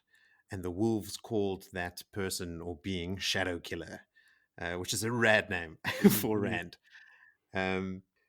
Uno, who's been watching the rocks the whole time with his one eye, just pipes up suddenly and he just says, Aielman in the rocks. And Ingtar sounds incredulous, saying, what, this far from the west? And I love this line, but Uno manages to look offended without changing his expression. Yeah. That's just standard expression. Yes. Looking offended by not changing his expression. So Uno says, look, the Aiel wanted to be seen or they wouldn't have been seen, right? And he also says that the Aiel wasn't veiled, which we know means that they are not, on a warpath. They're not looking to fight right now.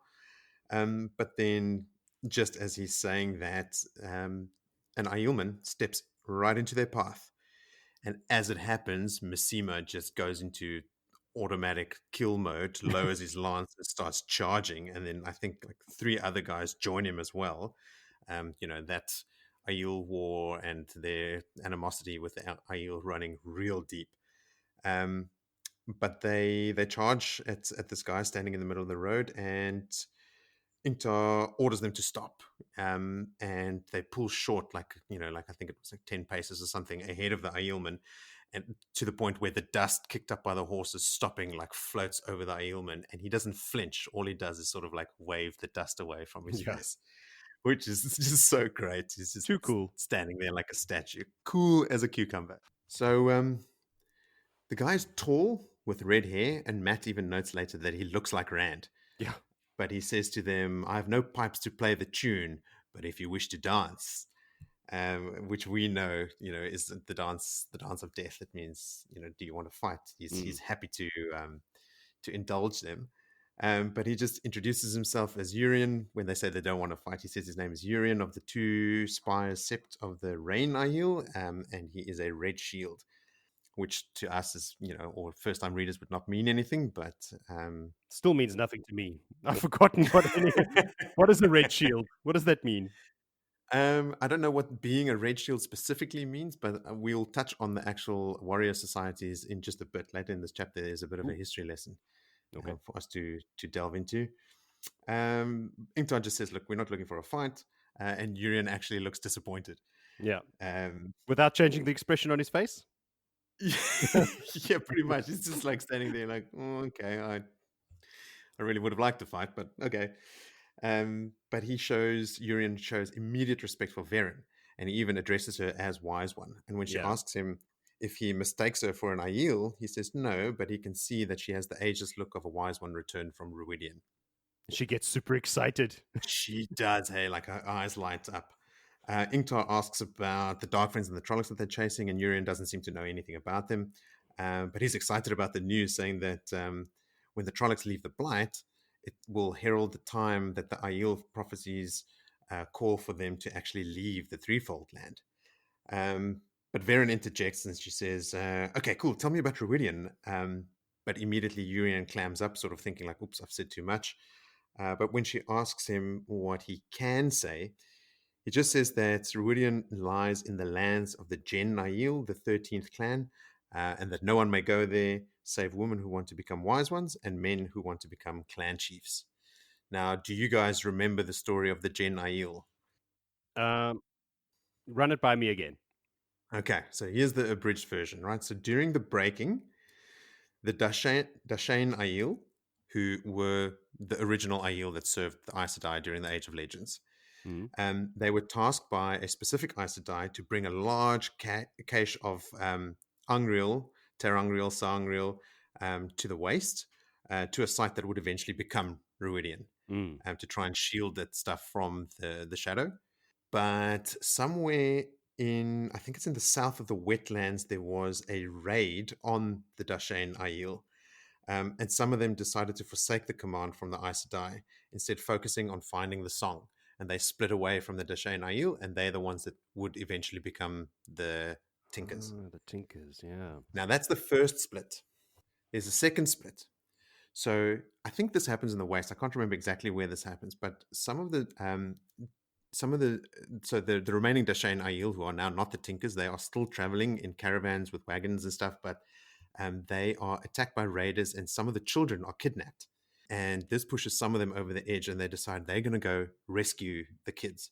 And they're actually successful, but during the rescue, an Aielman named Lewin accidentally kills a raider, which, as you know, is totally against the way of the leaf.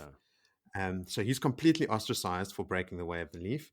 But he was insisting that he was still Aiel. So he alone trailed the caravan, acting as protection. He's one guy trailing all of the Aiel, acting as their sort of escort, their armed escort now. And over time, more and more of the Aiel peeled away from the main caravan and started joining Lewin. And it says somewhere, I think in that white book, their different attitudes paved the way for the different warrior societies and septs and clans. So they obviously had maybe like preferences in fighting styles, like what they found to be more effective for protection. And as they sort of felt their way around this new identity that they're building up for themselves as Aiel that also fight and have abandoned the way of the leaf, they sort of grouped themselves within that group.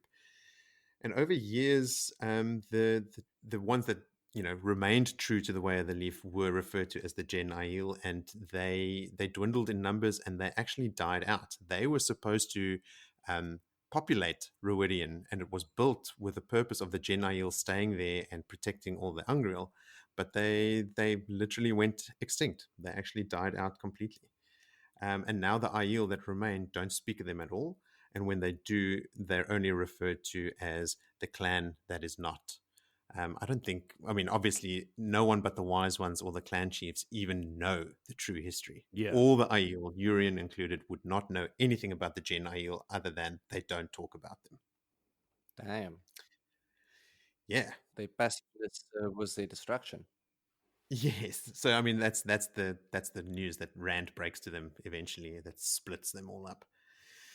So anyway, Urian then asks Varen if she will slay him now, which he doesn't seem to shy away from either. He sort of welcomes her killing him, and Varen declines, asking him, like, why would I do that? And he just says, when we have failed the Aes Sedai, they will slay us.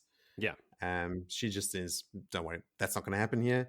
And she just asks him straight up, why are you guys so far away from home? And he explains that they are seeking he who comes with the dawn. So in their prophecies, they say that he who comes with the dawn will be of their blood, but from the west. I mean, if anyone reading the books by now has not put two and two together, Rand is obviously this guy. He'll go to Rhuidean and he'll lead the Aiel out of the waste, which Rand does go on to do. And then Urian draws the ancient sign of the Aes Sedai in the sand and says that he who comes with the dawn will conquer beneath that symbol. And I mean, yeah, this is like watertight now, right? Like this You can't have it any more explicit. Varen, who knows Rand is, or knows that Swan and Moraine think that Rand is the Dragon Reborn, who looks like an Aielman, is, doing all the mental math right now going, oh my God, our dragon is actually part of an Aiel prophecy as well. He who comes with the dawn. And just like, you can almost sense her excitement for all this like untapped knowledge that she needs to get to the bottom of. She quickly rubs out the Aes Sedai symbol and then denies knowing who this man could be. Initially, I thought, is this just an outright lie again? Because she knows that Rand, looks like an Aiel and it fits all of these descriptors. But her exact words are, "I cannot tell you where he is, Hurin." And that is true. Yeah. And then she also says, "I've heard of no signs or portents to guide you to him," which is also true. Mm-hmm. So Varen, despite Yeah. being free of the earth, still very good at dodging the truth with half truths. So Urien just responds within, "Okay, fine, then I will continue my search." Varen muses to herself that new threads could be woven into the pattern, and Matt even asks Perrin, like, could he be talking about Rand? Because I mean, even to them who now know that Rand can channel, who looks like an Aielman, it's hard to deny that these things all line up pretty well. But in that moment, Varen just says, "Okay, Urien, you go do your search. We need to get out of here, and we need to get out of here quickly." Because now she knows Rand is probably, definitely the Dragon Reborn. Probably, definitely. Yes. That's the end of the chapter. Oh, right. Mm. It was a great history lesson. Thank you, Moritz. It's a pleasure. That is a very important one, I think. Yes. A lot of things coming together there. I suppose Tough. not unknown things, but Big things. big. Huge things. I mean, this is also our first Aielman, Mm-hmm. other Yep. than Rand. Dressed in his cotton saw, like in his browns and greys that would blend in with all the rocks. He's got his black veil around his neck. They describe him with his spears and his buckler and his what is it, like his horn bow and like a quiver of arrows at his hip. A dagger. I think he's got a knife as well, A made from long the knife, tooth of a yeah. sandworm. Of course it is. Yeah, I mean, the Aiel as a nation are far and away my favorite, right? I mean, there can be no denying that they are just amazing at Yes. everything. Yeah, that is They're very not true. like those Kahanian dogs. And the Andorans No, are a bit pompous. I don't know. The northern people, I like their nations. I like the Shinarians and the Arafeli. the Borderlanders are generally Borderlanders are cool, good. yeah. But definitely Aiel, the mystery surrounding them, their history, their societies, their culture, their warriors, nature, all of that. It's like a collection, a melting pot of all the coolest shit you could ever do to create Yes. a fictional race of people all together. My teenage brain was just exploding, at like how badass these guys are. They live in the desert where people can't even walk in there without dying, and they live there, and they're scratching out this like proud civilization and this math. Like, I mean, effectively quite a large society. I mean, aren't the Aiel that Rand brings across the Dragon Wall number in like the hundreds of thousands, don't they? It's like it's a lot of people. It's not the Khoisan, like it is like there's an entire nation out there, and they are all badass. Yeah. Yo, there's some good chapters coming, man. Oh, like hundreds. Literally. But yeah, that is pretty straightforward. It's all introduction, table setting, hinting at stuff that we know quite well, and it just turned my excitement levels up another notch. If that was even possible. It is. That is. Trust me, we'll get. Okay. Speaking of which, here comes another chapter Ooh. that is also huge. So, Vili, why don't you take us into chapter 29, Seanchan? Whoa. All right. Now this chapter is a broken up one with the perspective of two people, starting Mhm. off with Jeffram Bornald. And Mhm. he's riding in with the children into the village and smelling the burning houses and the bodies on the ground. And as he gets in, he sees a makeshift giblet that's held up, and holding 30 bodies hanging from it, and some of them. I think it's Vili, I think it's a gibbet. A giblet is a chicken stomach. A And I gibbet. think it's pronounced giblet. But anyway, yes. You never know. I mean, these children are fucked up people. They could be hanging people with They could giblets. have been hanging 30 people from a single chicken stomach. They're inventive lot. Okay, All sorry, right. Billy. Continue. Sorry, Willie. Anyway, he's visibly taken by this, quite upset, and shouts for Maud. How would you pronounce this bloke's name? Muad. Yeah, Muad. This is What? what Jody was talking about before, Willie. I mean, you haven't read Dune, but Paul Atreides' Fremen name is Muad'Dib. Uh-huh. It was the second sort of Dune reference in this stretch. No, well, okay. He shouts for him and sort of commanding, "Is this your work or the Seanchan's?" And he's, yeah, no, it's none of these. He says, "My lord, it's the questioners that did this," and he's obviously not pleased, especially that he has to report to them in this situation. He's kind of compelled to report to the questioners, and it's Aielman and Hurin that is sort of leading that bunch of questioners, it seems. And yeah, Jaichim is really not happy about this, and rightly so, I think. He then asks for a prisoner out of the guys that were captured or rounded up from the village, and he doesn't want one that is too young or too old, and he needs to have a little bit of a command, like an officer or a captain. And he also tells Maud to, give him some encouragement to talk.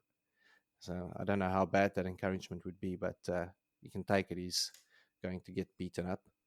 And then he heads for the inn. He gets to the inn there, and yeah, he knows the Seanchan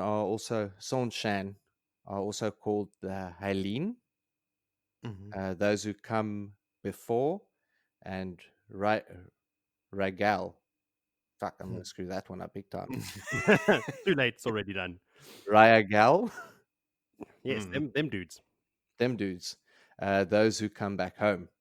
And yeah, it's almost enough for him to start believing the stories of Arthur Hawking and, the Cell's second coming, that he's coming back.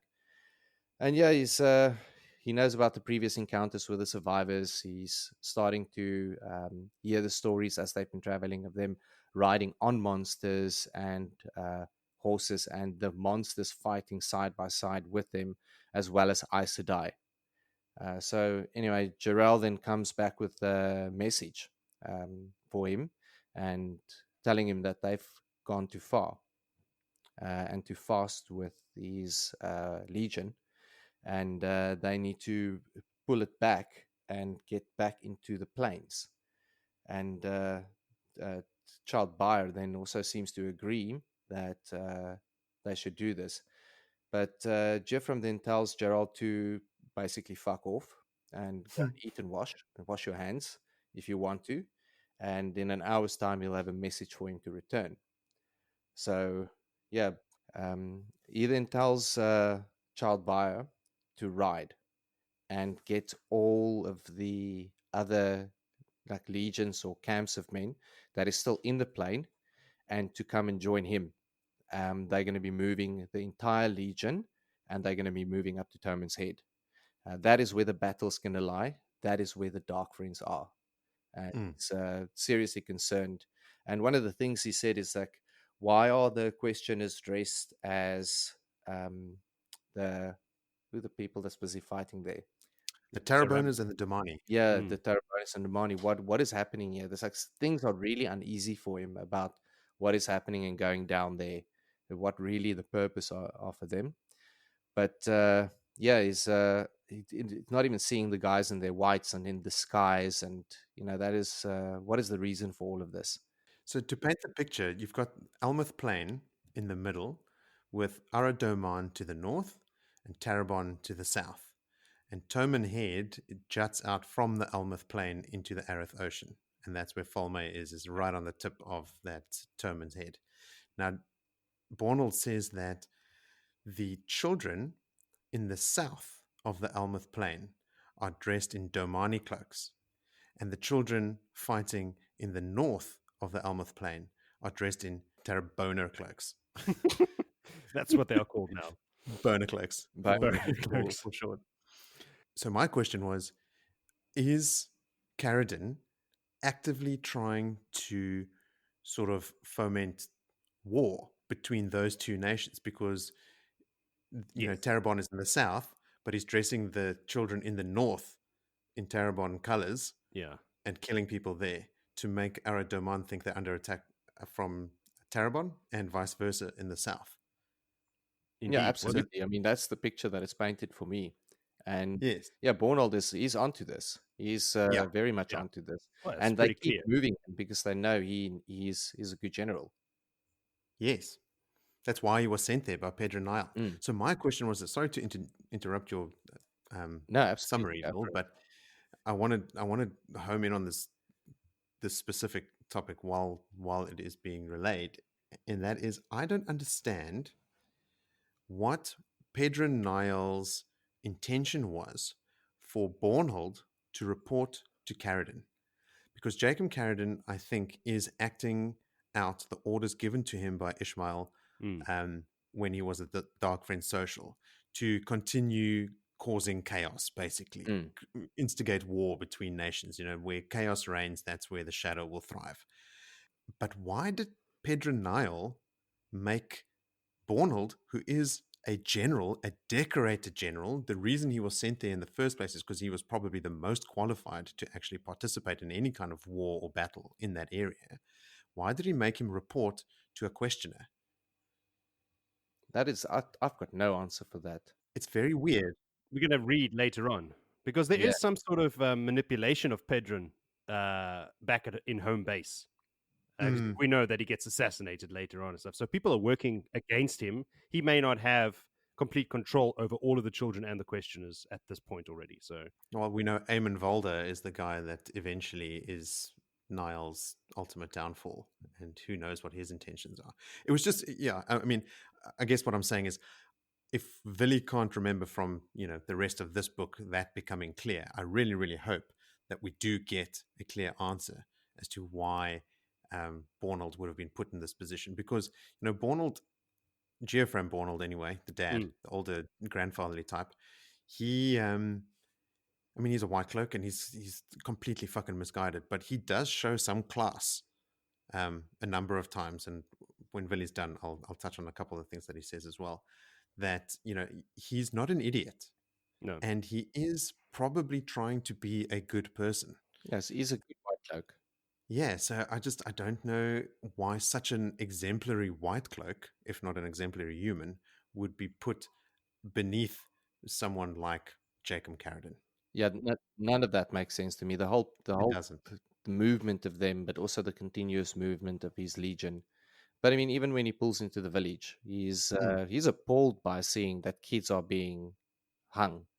Absolutely. Like, Even Child Byar is like, oh, I don't know about that yeah, one. this is not cool. And the instruction, cut them down, bury them. This is not the way it's done. So yeah, he's got a complete disdain for the questioners at this moment. Yeah, so that is really where it leaves off. Where he's now just concerned about the reason why the children are not in their whites and why they are basically in disguise causing all this havoc. And he then sends the message out instead of. Did he ever send Jacob? What was his name? Gerald back with a message. I think so. he did. Maybe we should quickly discuss this section before you move on Yes, to the next I section, think we Will. should, because there's two very big sections here. Yes. One of my notes was that I don't think I've ever had this firm an image of Geo from Bornhold in my mind from my previous reads. He was always to me just the guy that caught Perrin and Egwene. He's a white cloak, so insta hate. And I know that something goes down on Toman Head. But I'm really actually enjoying like getting in his head. There's a couple things that he does here that actually show a bit of class. Like they've got these. So in this town, they've got like, obviously the people from the village, but they've got a bunch of like sort of semi-armed and armored people, the remnants of the Tarrabona army that was sent against the Seanchan. They've got them sort of rounded up, and I think it's Child Buyer or someone that refers to them as rabble.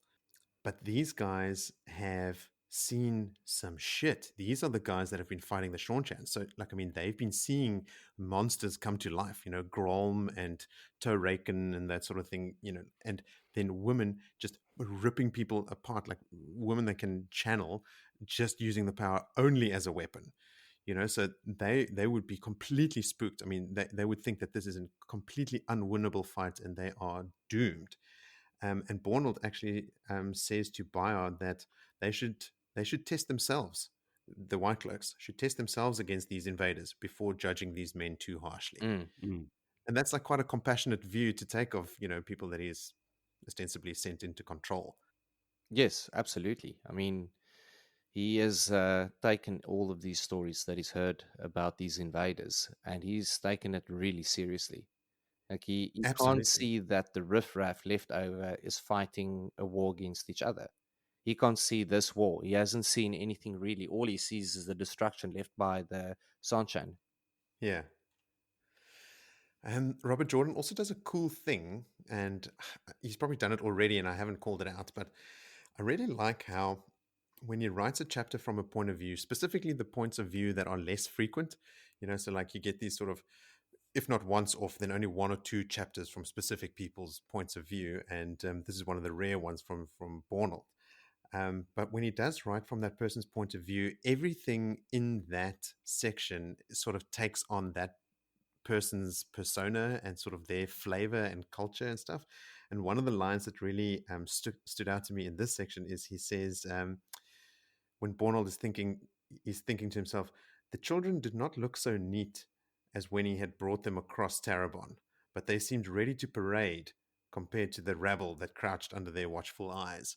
So like even like his observation about the state of these guys is put in the context of like parading soldiers and that sort of thing, which is such a throwaway thing. You'll read it and you maybe even skim over that, like it doesn't really stick in your head. But I just like how he, like even a more obvious version is what you mentioned before, Jodie, where Swan is talking about like all her fishing metaphors and stuff. Like it's always related to fishing, but like Bornold, for him, it's like, okay, the children don't look so good anymore because they've been marching for a long time, but they look ready to parade compared to these other guys.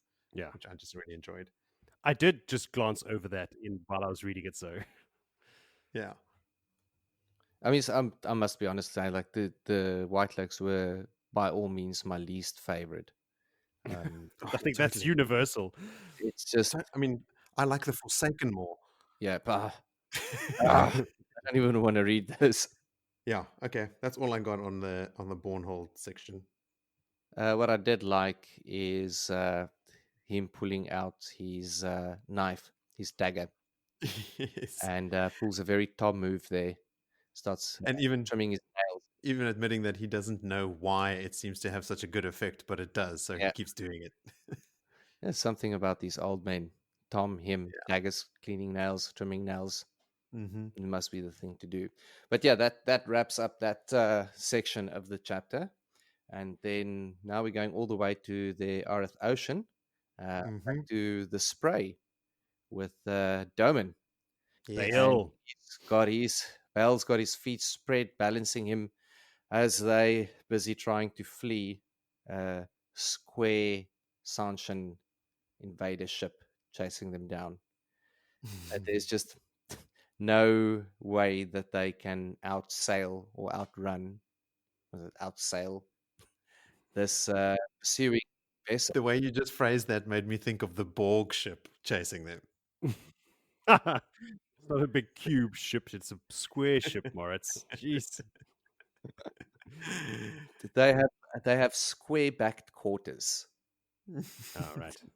Yeah. And a bluff prow. And ribbed sails for pleasure. Damn it, man. What? No. Did I steal that? Sorry. No, you didn't steal that. You're making it filthy. It should be. This is a family show, everyone. Don't be filthy. It fucking isn't.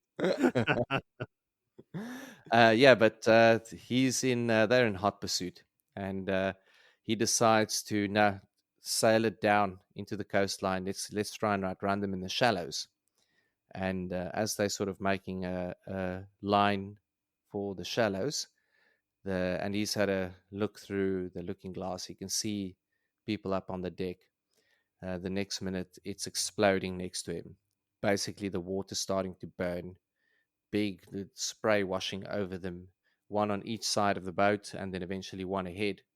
And that's when he realizes, like, look, if they can do that from that distance, the shallows isn't going to save him.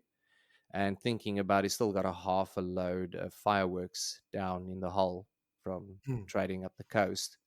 It's now, what would that fireworks do with fire like that can burn inside water?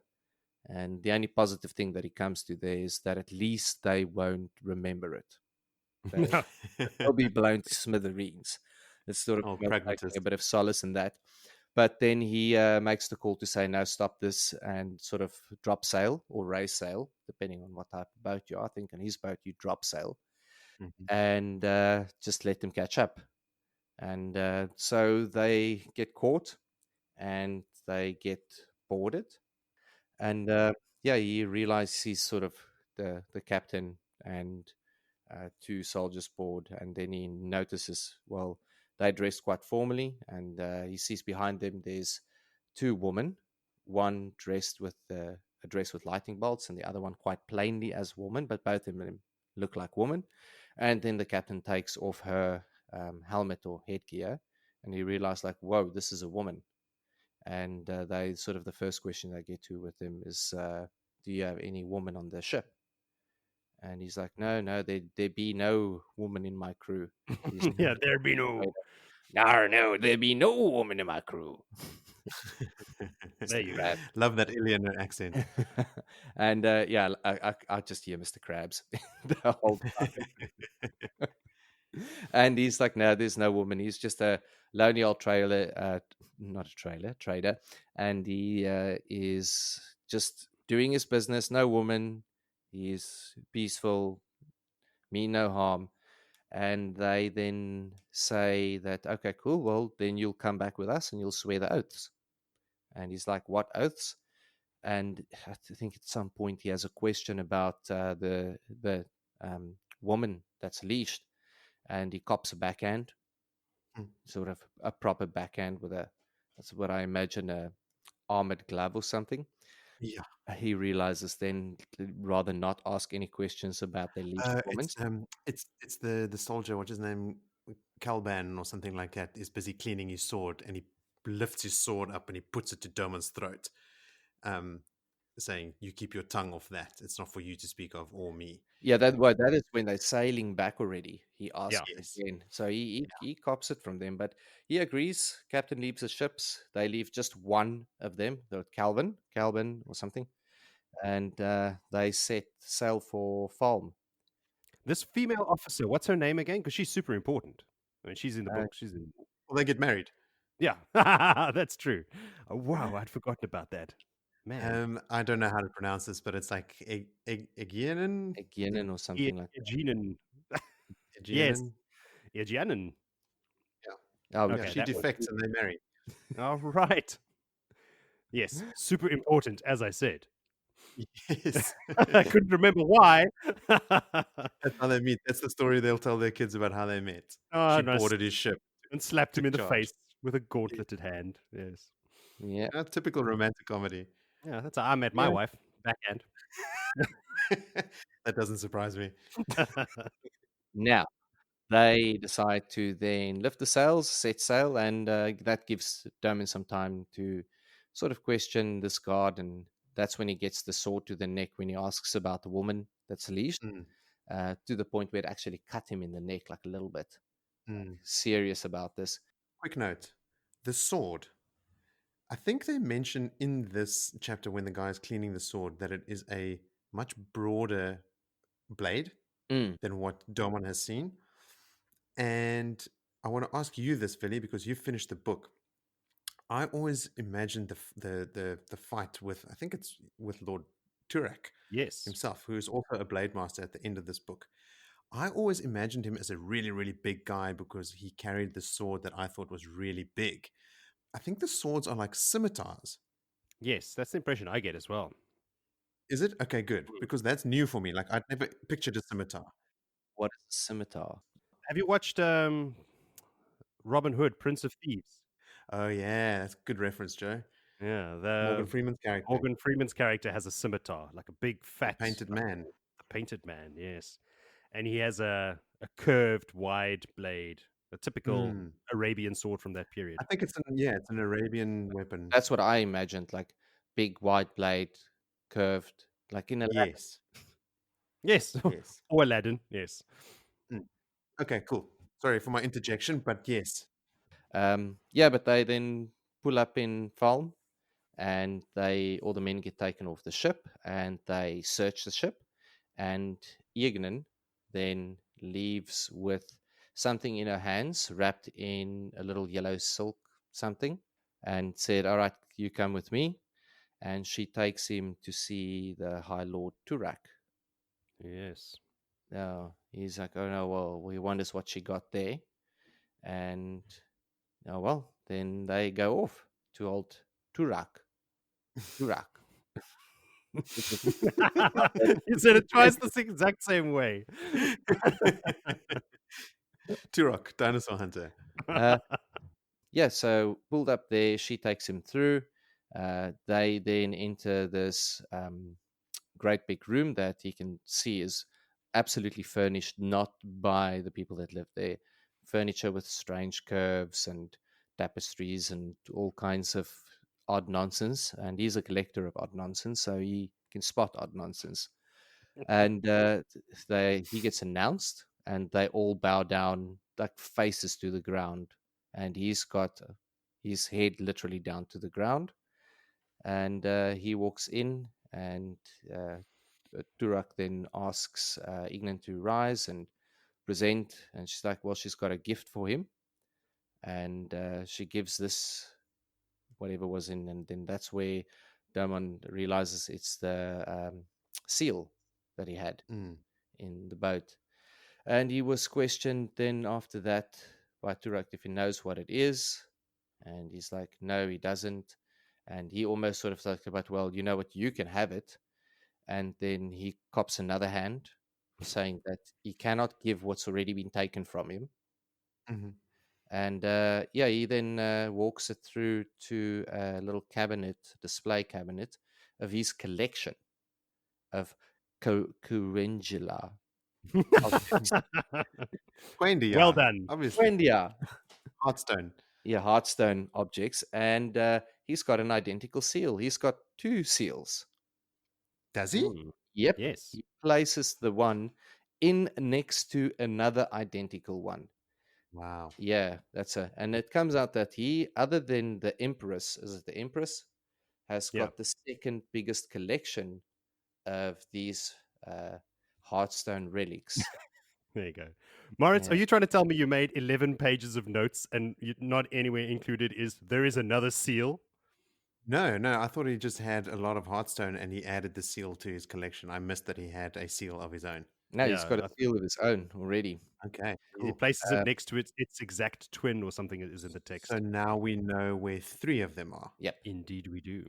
Now, Domon obviously has left a good impression with old Turak because he actually enjoys his company. He's quite a humble spokesperson, but he knows how to appeal to people in a good way. So who's humble? Turak? No, Domon. Okay. High Lord Turak, he's the humblest of all the Seanchan. Who has people prostrate themselves in front of him. Yes. With his long fingernails and there's one side of the head shaved, other side not. Long fingernails, just all out weird.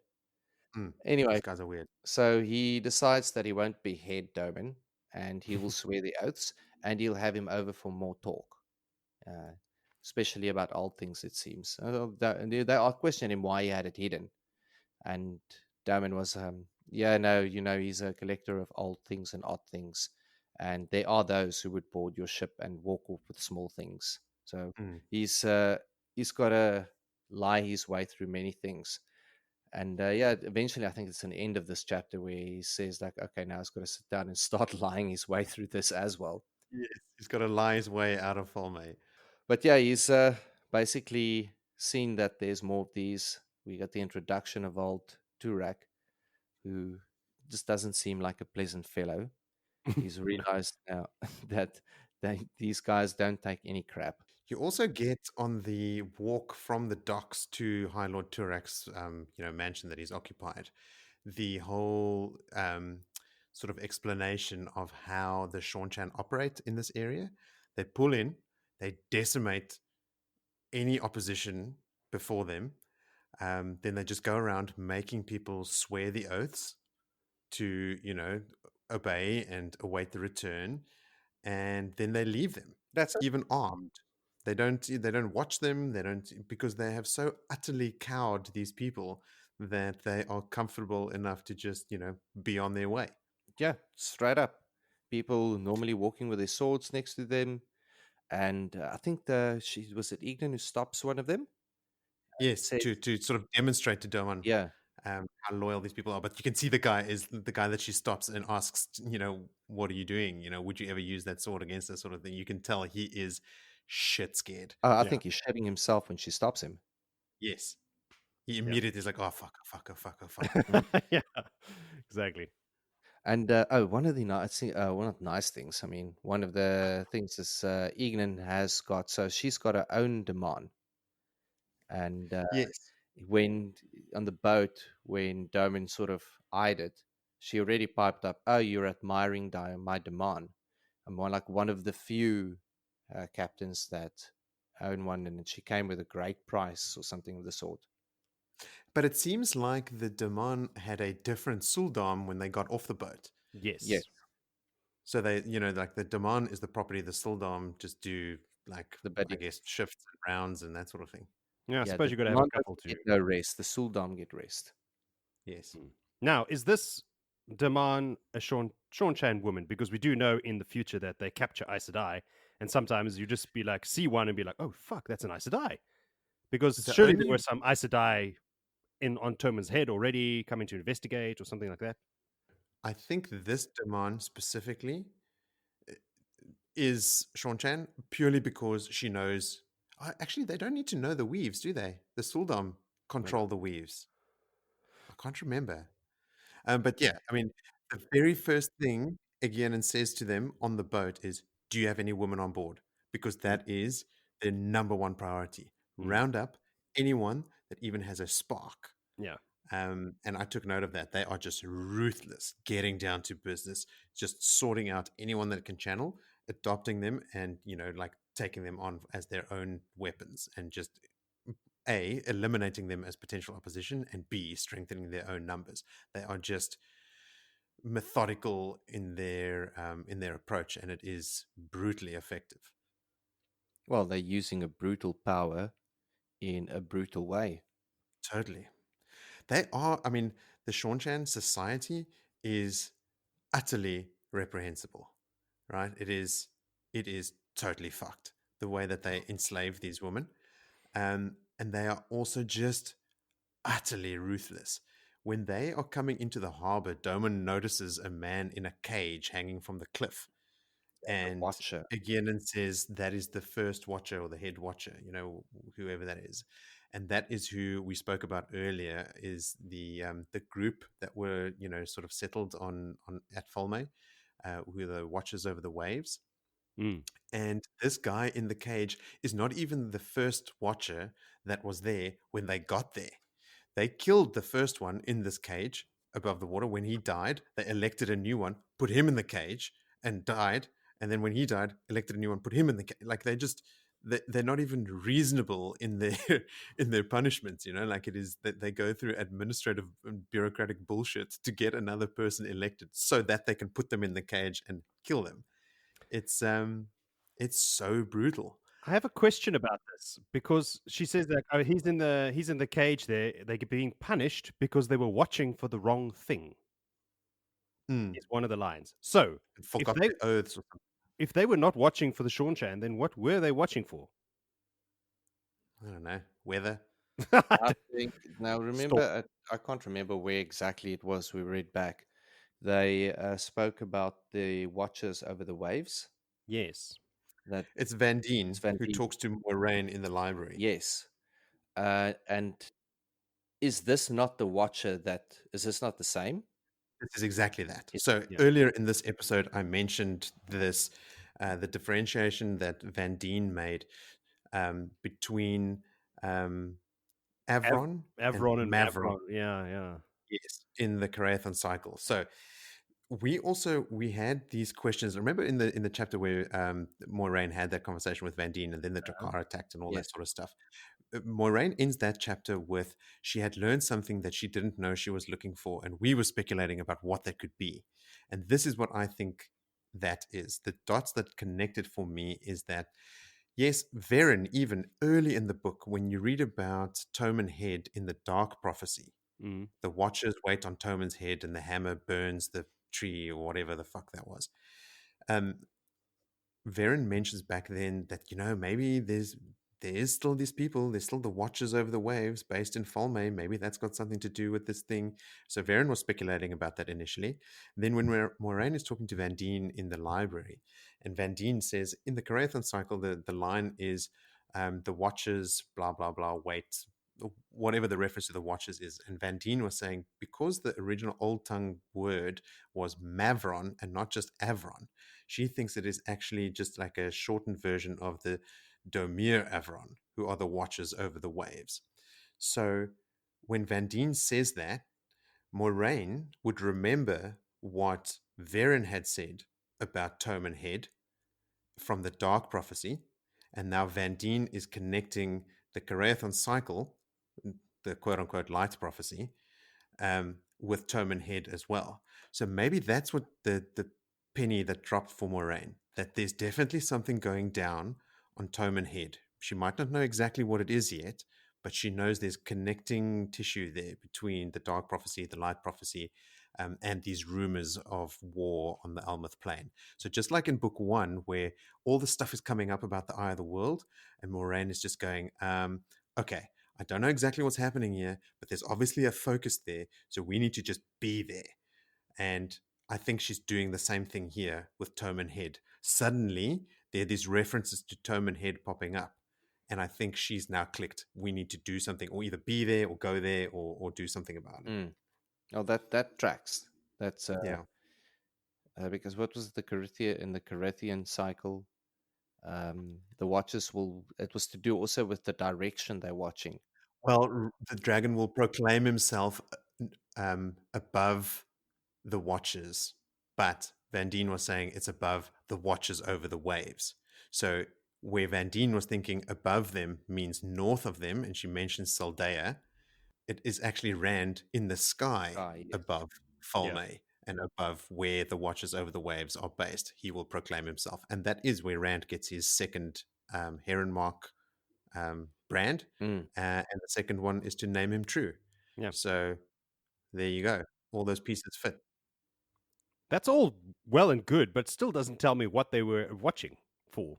If it was not, Oh, no. if it wasn't we for know Arthur Hawkwing's armies returning, then what were they doing in those cages? What were they looking at? Well, they weren't doing anything in the cages until the Seanchan got there and put them in the cages. Well, whatever. They were watching for something. Yes, but through the generations, they've lost their way. I mean, you can infer from the Seanchan that that is what they should have been watching for and that they weren't anymore. And my assumption is just that over time, like nobody in Randland believes in this like idea of Arthur Hawkwing's armies returning. No one believes in it. So that would probably include even these guys who have some kind of, I don't want to say cult, but like a club. They all belong to this society, whatever it may mean. Who knows what kind of ritual? Like they never delve into this stuff. Or as far as I can remember, But no one is there ever goes even into detail. really a connection between them and Arthur Hawkwing? They seem so fucking way off. Well, my assumption is that when Arthur Hawkwing's descendants left, they left a group of people in the furthest most western point of Randland to sort of facilitate the return, to welcome them back, to prepare the land for their imminent return, that sort of thing. And that obviously had not happened because too much time had passed. They'd forgotten what the actual purpose of that society was. And when the Seanchan came back and these guys were there, they were expecting to be welcomed back, or to be, have some groundwork laid for them, or for, the word of their return to be fresh in everyone's minds. Everyone need to be reminded that they were coming. That was not the case. So the Seanchan said, well, you fucked up at your job. You die. And so does your 2IC and your 3IC and your 4IC. Yeah. Okay. Listen, I'm not harping on about this. Probably not important. But just that specific line from the Seanchan that says they were watching for the wrong thing. Not like they just forgot to watch and they did something They were else. watching for something No, else. they They're were still watching. watching, but They were busy in the tavern watching dice. they're watching Netflix. God knows. Who knows? I don't know, Joe. Like, I mean, could be. I don't remember anything of that. But as we have established time and time again, that means nothing. No. There could be entire chapters devoted to it, but I don't remember that group of people ever being sort of analyzed in any kind of detail. All right. Well, that's going to be my job. If anyone listening knows that, please let us know. What did the watchers end up watching for when they should have been watching for the return? Shrug.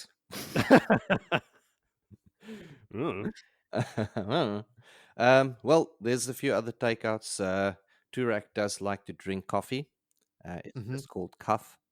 And I like the way that they say the smell is somewhat better than the taste.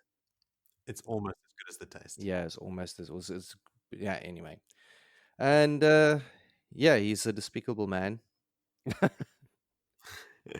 Well, they treat people like animals or like objects, right? So even Turak with the servant who is dressed in, the sheerest of clothing, I think Domon notes that she looks like sea folk. She looks like the what are they called? The Atha and Mir.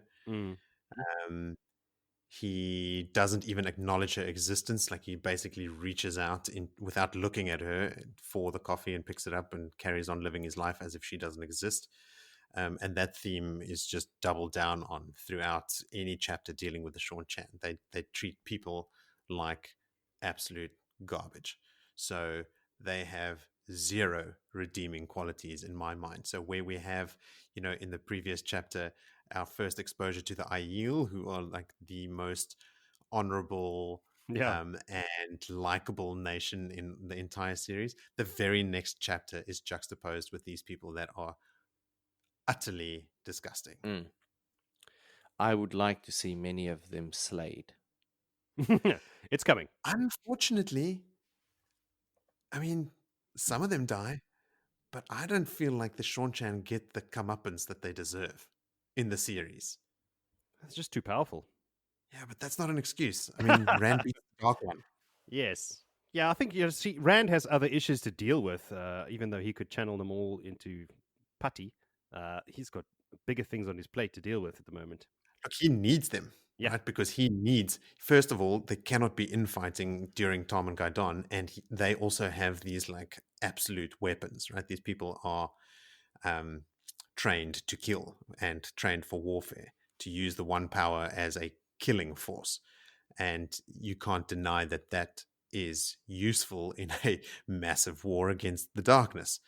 But it sticks in my craw that he has to sort of parlay with these terrible people and has to put on a front of, alliance and civility around these people who obviously think that they know how to be civil, but who have thrown that out the window a long time ago. I don't know. I just hate them. Yeah. No, look, that's, like I said, that's universal, but that's an interesting story that I would like someone to explore. Like, what happened to these people after they left Randland, and how did they evolve, and what was it, when they got to Seanchan, what was there? Were there people there? Did they kill them all and take over? But remember how Ishmael makes the claim that he's the one that turned Arthur Hawkwing so against the Aes Sedai, and that resentment obviously made its way across the ocean and continued on the other side, and just actually festered into this completely disgusting practice. Yeah. Yeah, well, that's interesting as well. So the Seanchan are the product of Ishmael. That's why they're such assholes. Pretty much, yeah. I mean, if Ishmael can be believed. That he can't. No, all right. like I was saying earlier about the scimitars, when I read the book the first time, I imagined the sword that High Lord Turak uses. I imagine it being like not quite Final Fantasy VII Cloud Strife, like total like obscene anime style. But I did imagine a huge sword, and I think the confusion stems from our very very first introduction to Turak here, because there's two guys that enter the room, a huge, like a tall blonde guy Mm. who's his like sort of right hand man, and then Turak, who is in this reading, I don't know, this is probably me going overcorrecting the other way, but I actually imagine him to be not quite effeminate, but more sort of like smaller and gentle, if that's the right word to use. And when I think back to that fight that Rand has with High Lord Turak, I'm imagining the big blonde guy Ah. and not Turak. And I think that's just skimming over that introduction and not making the proper distinction between those two characters had forever changed how I remembered Rand's final fight in The Great Hunt. Both times I read it. I didn't get that about Turak. In my mind, just after reading that chapter, I just assumed he was sitting the whole time. So I didn't really get a gauge on his size. But he seemed like a calm, demure kind of guy, except, of course, when he gets his sword out. He does the thing where, like, his second in charge guy wants to kill Domon on the spot for saying the wrong thing. And Turak says, no, it's fine. Don't worry. I'm going to keep him around. They also keep calling Domon traitor, like, as if, like, they're onto him. Like, he's not a traitor. They know. And that's probably why Turak finds him interesting. He's just like an oddity. Yeah. And he's got it all figured out, though, Domon. He's got his fireworks in the hole, and he's gonna hope to sell them some fireworks for festivities. Domon, he's quick on his feet. He's a smuggler, so he's probably had to talk his way out of trouble plenty of times. Oh yes, I think that's the thing that I like the most about him. Hang on, actually, is he a smuggler? He's a trader. He's a straight up trader. Maybe I'm confusing him with the Onion Knight. Yeah. Or Han Solo. No, I don't know. I get the suspicion, I get the feeling that if there was some money to be traded under the table for something that needed transportation, he'd be game for it. I don't think that's 100%. I don't think it's his profession. He's a straight up trader, and he might, when he's got a little, space in his hold, he'll put something in there that perhaps is off the books. I don't know. That's just the feeling I get. In between selling Krabby burgers. Krabby patties. Krabby patties. All right. Did you guys remember to pick a favorite moment? No. Yes. Jody, you lie. I reminded you. You reminded me, and I was actually paging through my notes now during a break while someone else was talking, trying to pick a moment. So, okay, keep thinking about it. Villy, do you want to go or should I go? No. I want Jody to go first. I've got one if everyone insists. Please, Jody. All right, I'll do it. It was my first chapter, the first chapter we read, where Rand is a celebrity. The fact that when you get to the tower, everybody knows who he is, and everyone wants to know where he is, what's he doing, and Egwene is not happy about it. Yeah. Oh, hi, Egwene. That's cool. Yeah. So Rand, right? Yes. Like, what can you tell me about him? Yep, basically that. Rand is a celebrity already in book 2. And not just a celebrity amongst the farmers, I mean, amongst Aes Sedai and queens, and borderland lords and everywhere. The Emerald seat. Yes, knows him by name. Has had a chat with him face to face. As it comes, eh? It's as high as it goes. The King of Melkir. The daughter heir of Andor. Yeah, everyone's talking about him. Yep, exactly. How about you, Vil? It was a pretty sparse one to go through, but I really did, and it sounds weird, not enjoy, but I enjoyed the section of Bornald and going into that village, and also, again, the human sort of the empathy, compassion, I suppose, that he has with the people that were murdered, like a different person that comes out to what I remember as the White Cloaks. Like he's not all on board. I mean, they've got their agenda and they've got their belief, but he's not a outright murderer. He's Yeah. it's a good little moment, and then to finish it off, his little Thom move, pulling out his knives and cutting his nails while saying, "All right, tell me about these new strange invaders." Yeah, Everything. and I also noted that he shows like real class Mm. at times. Like he's not judgmental. I mean, which is a lot to say for someone that judges people as a dark friend if they can talk to wolves or fraternize with Aes Sedai and they're just immediate dark friends. But he doesn't. Even the Tarabonus soldiers that are sort of like completely wild-eyed and a complete rabble. When Child Bior shows contempt for them, he says, we haven't seen what these guys have seen until we've tested ourselves against these invaders. Let's not be so quick to judge these soldiers, which I thought was actually quite compassionate of him. Yeah, like you said. absolutely. I mean, there's nothing in there that anyway makes them go and have to kill these people. Like, Yeah. they haven't attacked the children of the light at all. But yes, I mean, favorite moment, I suppose, for me often goes back to something that I can relate to in life. Yes. Interesting. Okay, well, my favorite moment, I'll start by saying what is not my favorite moment, which I thought would be everyone's, is Thom being back. Oh, fuck yeah, Tom's back. God. I I want to change specifically mine. I did not choose that moment because I thought that you guys might actually both choose it, and so now we've gone none of us choosing it. I mean, we've all read the books. We all knew he was coming back. Yeah. Behind the scenes, which didn't make it into the last episode, Villy had actually told us as well that it's happening in this next stretch of chapters. So it wasn't a super surprise. I mean, it should also be this super happy reunion. But then Thom also does say to Rand, well, no, I'm not coming with you. Yeah. But the fact that Thom is alive to a first-time reader is just joyous, right? Like, I mean, I remember that feeling from when I was young. And I remember being crestfallen that he didn't immediately join Rand in his quest again.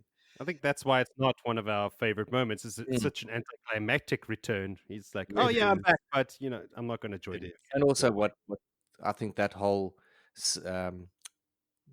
part of Thom, this story section of Thom, is actually quite sad. Yes. We'll get to it. It's not a favorite moment. It's kind of like, yeah, Thom's back, but Thom's not back, and it's also going to end really shit. That kind of eventually forces Thom back, but yeah, we'll get there. Yeah, next episode. Yeah. Which I know because, like I said last time or earlier, I read ahead by 4 chapters. So within the next 4 chapters, we will know At least. So then, what is my actual favorite moment that I picked for this section is Hurin standing in the road and just being a total Aiel badass. Like not flinching at Massima and the other guys charging him down. Being willing to, like saying, I haven't brought a piper, but if you'd like to dance, like looking disappointed when the Shannara say they don't want to fight. Like, I just love everything about the Aiel, and here we have it front and center on full display, which is really, really great. Of course, your favorite moment is an Aiel moment. Yes, I mean, if it's not Lan, it's Aiel. Okay, well, guys, then that brings us to the end of this episode. I would ask our listeners to join the conversation again, as I always do. Please reach out to us on social media. As you heard from our callback section before, Adrian had gotten quite a lot of airtime by providing a lot of feedback, which is great. So you're pretty much guaranteed to get a mention on the podcast if you do. You can reach us at Blood and Ash Pod on Twitter. On Facebook, we are just Blood and Ashes Podcast. And obviously, our website is just bloodandashespodcast.com, where you can also leave some feedback. Next time we'll cover chapters 30 to 35. So the first one, chapter 30, is called Dai Mar, gross. Up to 35, which is Steading Sofu, which I cannot remember because Elder Haman is not at Steading Sofu, is he? He's at Shanghai. Yep. So yeah, I don't have a clear memory of what that is. But I guess we'll find out soon enough. Just read your chapters. It will be revealed. Yes. I only have 2 more to go and I'm there. All right. Thanks a lot, guys. That was another great one. I will see you guys next time. So adios. Hey, that's my line. Cheers, everyone. Good evening, good night, sleep tight.